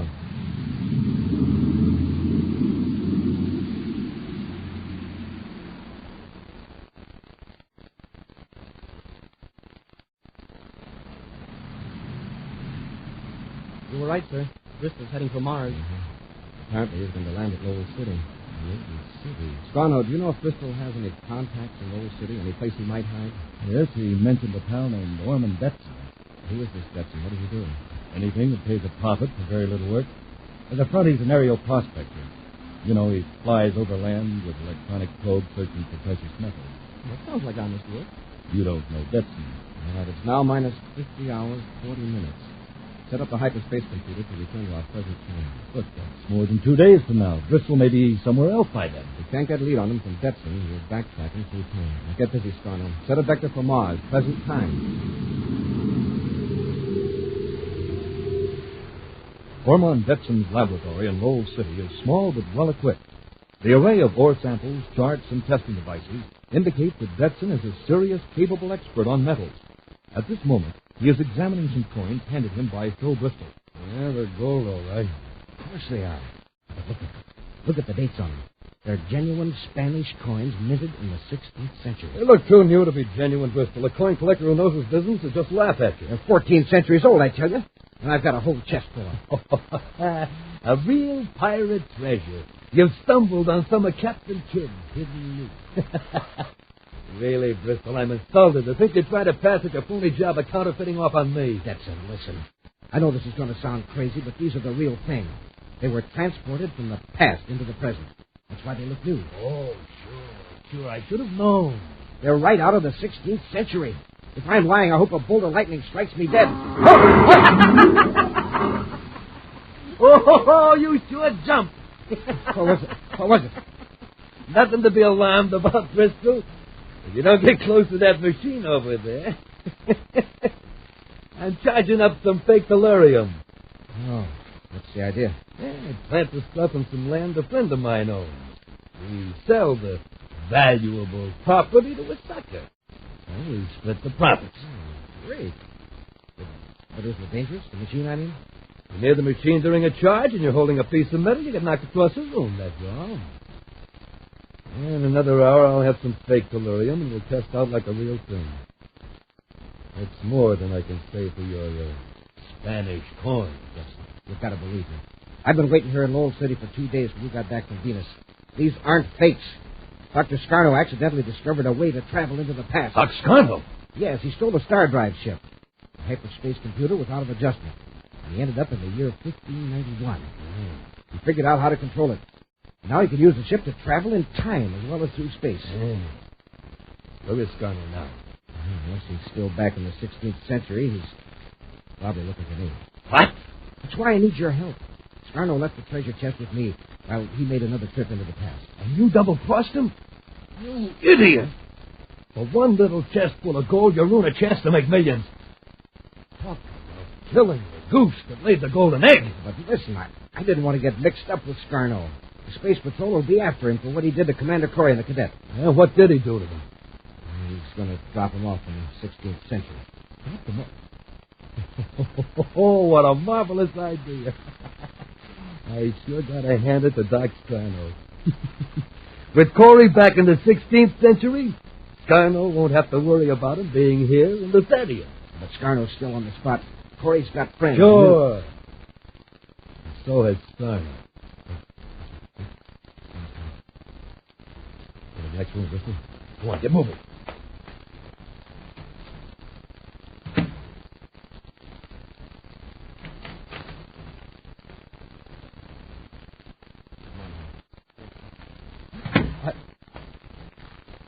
Commander Corey.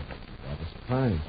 It's just that I wasn't expecting a visit from the top brass. I mean, it isn't every day I get a visit from the Commander-in-Chief of the Space Patrol, sir. Are you Ormond Detson? Yes, sir. What can I do for you? I'm looking for Phil Bristol. Phil Bristol? I don't know anyone by that name. We have it on good authority that you and Bristol are partners. That's really funny, Commander. Who told you that? The crook who calls himself Dr. Scarno. Scarno? Oh, I thought he... Hey, Commander, look. Look at this. Here on the desk. What is it, man? Gold coins. Spanish coins. Dated in the 1500s. Just some imitations. For an exhibit a friend of mine is arranging. Let me see them. You see, this friend of mine has a hobby, duplicating coins of the past.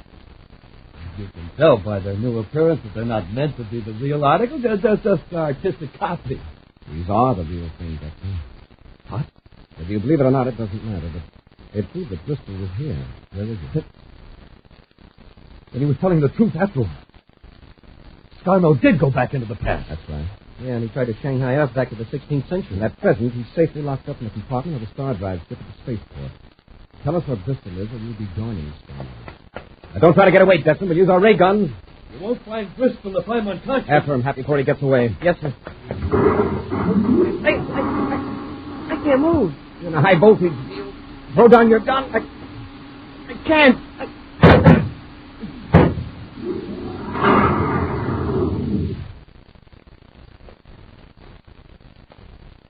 Quite a shock, wasn't it, gentlemen? When you recover, you'll get another kind of shock. From Doc Scarno. We'll return to today's exciting Space Patrol adventure in just a moment. Boys and girls, here's a little problem. How long does it take to cross a street? 5 seconds? 10 seconds? Well, that may be the right answer if you're careful to cross at the corner and wait for the traffic light. But if you cross in the middle of the block, it may take you weeks to get to the other side. Yes, weeks. Weeks spent in the hospital or in bed at home with broken bones and bruises that come from being in an automobile accident. Don't forget, the motorist doesn't expect to find anyone in the middle of the block. He may not be able to stop in time. That's why it may take weeks from the moment you start across the street until you finally reach the other side.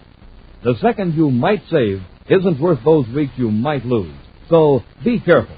Cross with the light and only at corners. Remember, the life you save may be your own. Now back to today's exciting Space Patrol adventure, Voyage to the Future. Buzz and Happy trailed the fugitive Phil Bristol to a laboratory in Lowell City on the planet Mars. Bristol's associate, Ormond Detson, at first denied all knowledge of the wanted man, but the presence of ancient Spanish coins proved Detson's story to be false. Faking an attempt to escape, Detson lured the space patrollers into a high-voltage field, stunning them with a strong electric shock. Now, Detson and Bristol, the two criminals, securely bind Buzz and Happy. I am good and tight, Bristol. Later, we'll gag him. How they happen to come here? Scarno's plan misfired. Corey's got Scarno locked in the Star Drive ship at the spaceport. Okay, I'm tied up. Let's get out. No. We're going to the spaceport and rescue Scarno. Detson, you crazy? We couldn't get into that ship. With Corey and the cadet with us, we can. We'll keep a blast gun in their ribs and make it look as though Corey was taking us to the ship. I don't like it. It's too risky.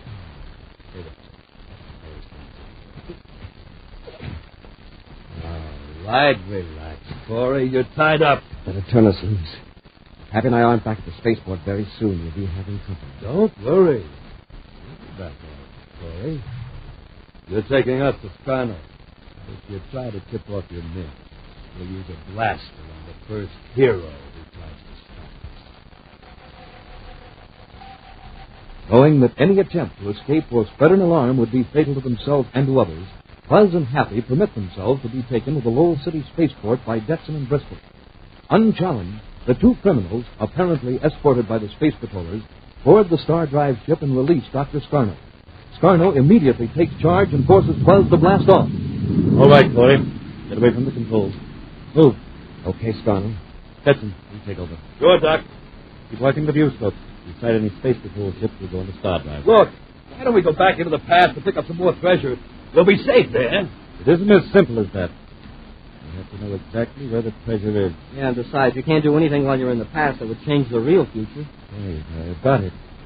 We can't change the past, but we might change the future. The future hasn't happened yet. You getting that, Doc?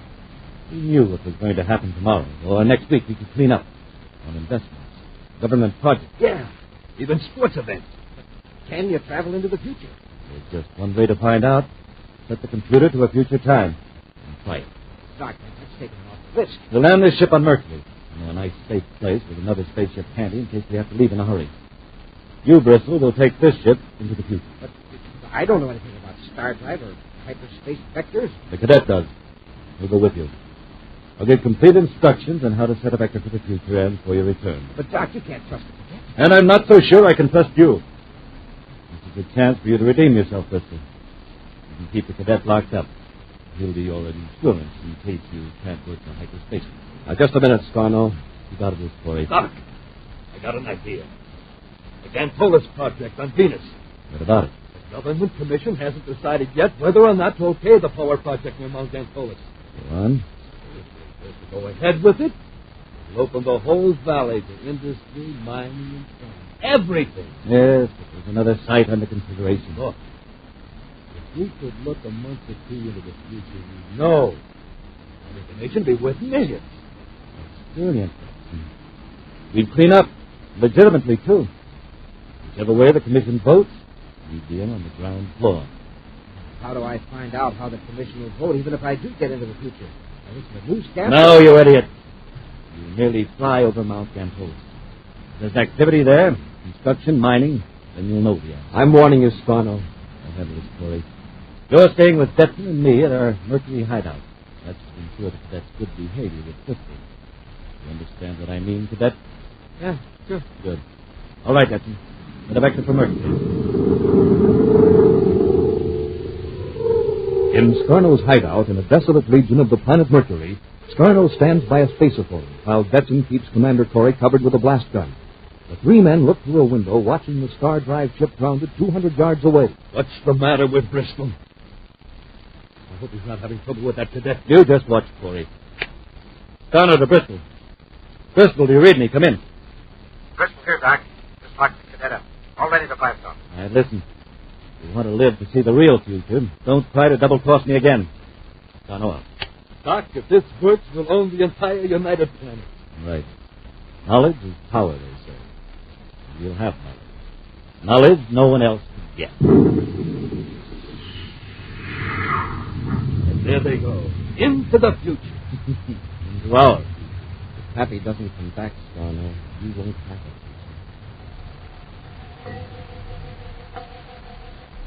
Locked in the compartment, Happy feels the acceleration of blast-off. Then, later, the eerie hum of the hyperspace mechanism as the ship goes into star drive. Once more, the ship emerges into regular rocket drive. Still, Happy has no way of knowing where he is, either in space or in time.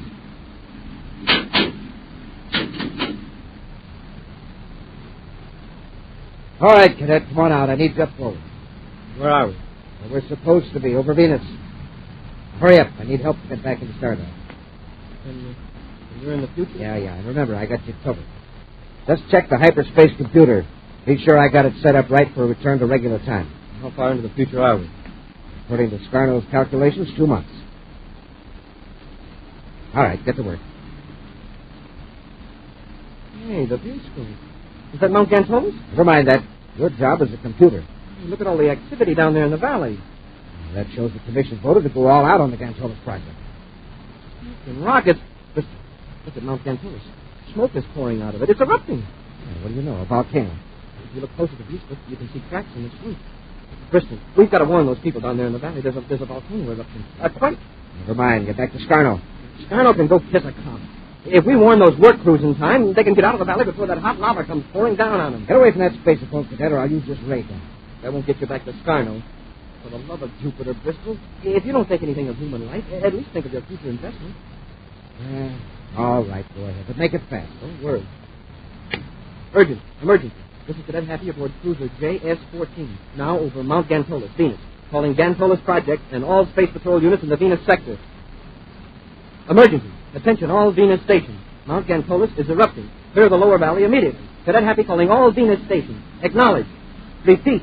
This is Cadet Happy aboard Star Drive ship JS-14. Sound disaster alert in the Gantola area. All right, Boy Scouts, you've done your good deed. That's enough. Bristol, maybe they didn't hear you. Maybe they can't hear you. They're in the future. We're from the past. Now, come on, fix up that hyperspace vector. We're going back to report to Scarno. As the Star Drive ship settles down near the hideout on Mercury, Scarno sends Detson out to bring Bristol and Happy into the hidden stronghold. Scarno shoves Happy toward Commander Corey. You two stand over there. This tricky move from either of you, and I'll use this blaster. Happy, you all right? Yes, sir. I think so. And quiet. Bristol, did you make it? Did you get into the future? Yes, sir. Well, what about Mount Gantola? What did it look like? I don't remember. Cadet, you tell me.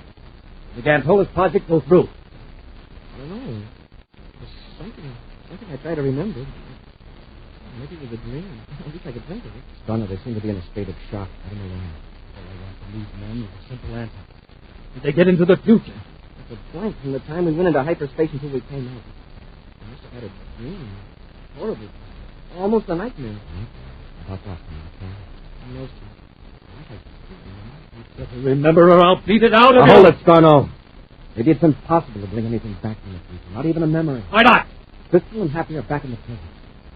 Memories return to the same condition they were in before. Gunner, give me that gun.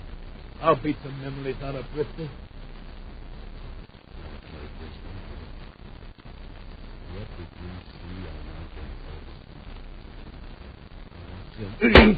Get Scarno, Hap. Yes, sir.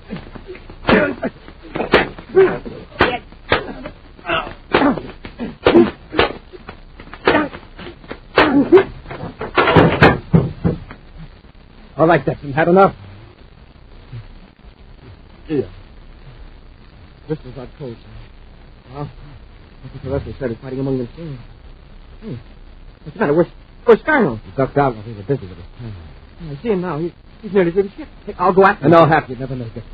I'll run the missile unit to watch for him. Keep an eye on Bristol and Betsy. Yes, sir. I wish I could remember what happened aboard that ship. I remember the vague recollection of a terrible fear. There goes Scarno. Send a Corey in Sector G4 Mercury, calling Mercury City Space Patrol Headquarters. Corey to Mercury City Headquarters. Urgent, come in. Mercury City Space Patrol Headquarters. Commander Corey, Captain Collins here. Captain, sound on all units alert. Intercept Star Drive Cruiser JS-14, just blasting off from Sector G4 Mercury. Doc Scarno is aboard. Star Drive Cruiser JS-4. Yes, sir. Get into action fast. Scarno may go into hyperspace as soon as he reaches Star Drive velocity. Very good, sir. Do you need any help where you are? No, thanks. There's a ship here. Happy now will bring in two of Scarno's men. And the Happy's there with you. Yes, why? We intercepted a strange message on a hyperspace receiver. We're explaining to the Cadet Happy sent out a disaster. Huh?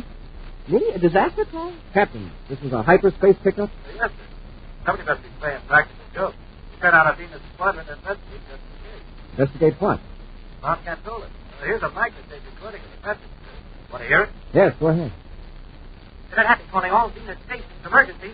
On gang Polis is erupting. Clear the lower valley immediately. Cadet Happy aboard Star Drive ship JS-14. Sound disaster alert in the Gantolis area. Well, that's it, sir. Venus headquarters sent patrols to Gantolis. There's nobody in danger. The valley is deserted. There's no sign of an eruption. No, Captain. There isn't now, but there will be in 2 months. I beg your pardon, sir? Never mind, Captain. I'll contact you later. Hurry up. Commander, it's beginning to come back. Those poor people. I saw them when the volcano erupted. The lava was pouring down right over them. The volcano may erupt 2 months from now. There'll be no one in the bunker. Let's see that. Okay. I had no idea that hyperspace transmitter was on. Well, how come it could get through from the future back to the present? I'm not sure, Hat. Perhaps in hyperspace, time has no past, present, or future. Maybe just one big no. And there won't be a disaster? You mean I really changed the future? Half everything we do changes the future, doesn't it? That's what makes living fun. Yes, sir, you're right. And you know, I sort of hope the patrol ships don't get Scarno. I like the fun of catching him ourselves. Either. You don't need a trip into the future to know the answer to that. A preview of next week's exciting Space Patrol adventure in just a moment. Modern-day aviation has made vacations in Europe commonplace. It also has made possible intercontinental war. Of course, our country has a protective radar system, but there are gaps in this defense screen which could be penetrated by low-flying planes. To cover these blind spots, the Air Force has organized the Ground Observer Corps, the civilian component of the Air Defense Command.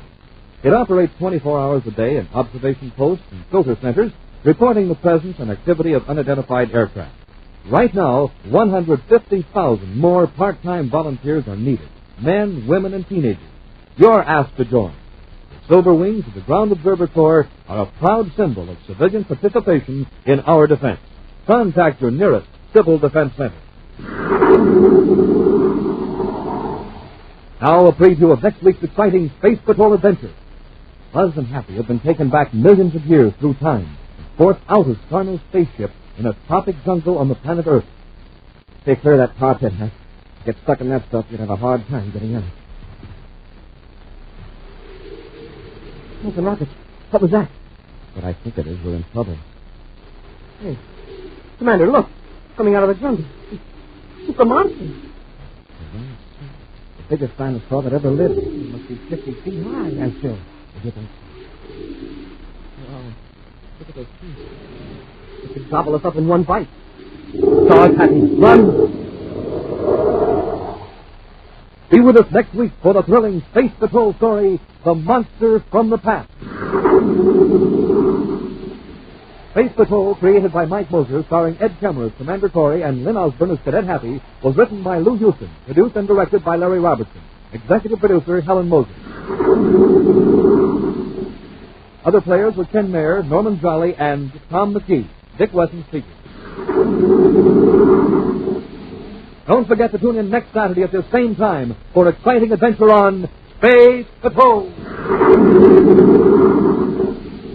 This program is broadcast to our armed forces overseas through the worldwide facilities of the Armed Forces Radio Service. Space Patrol came to you transcribed from Hollywood. This is ABC Radio Network.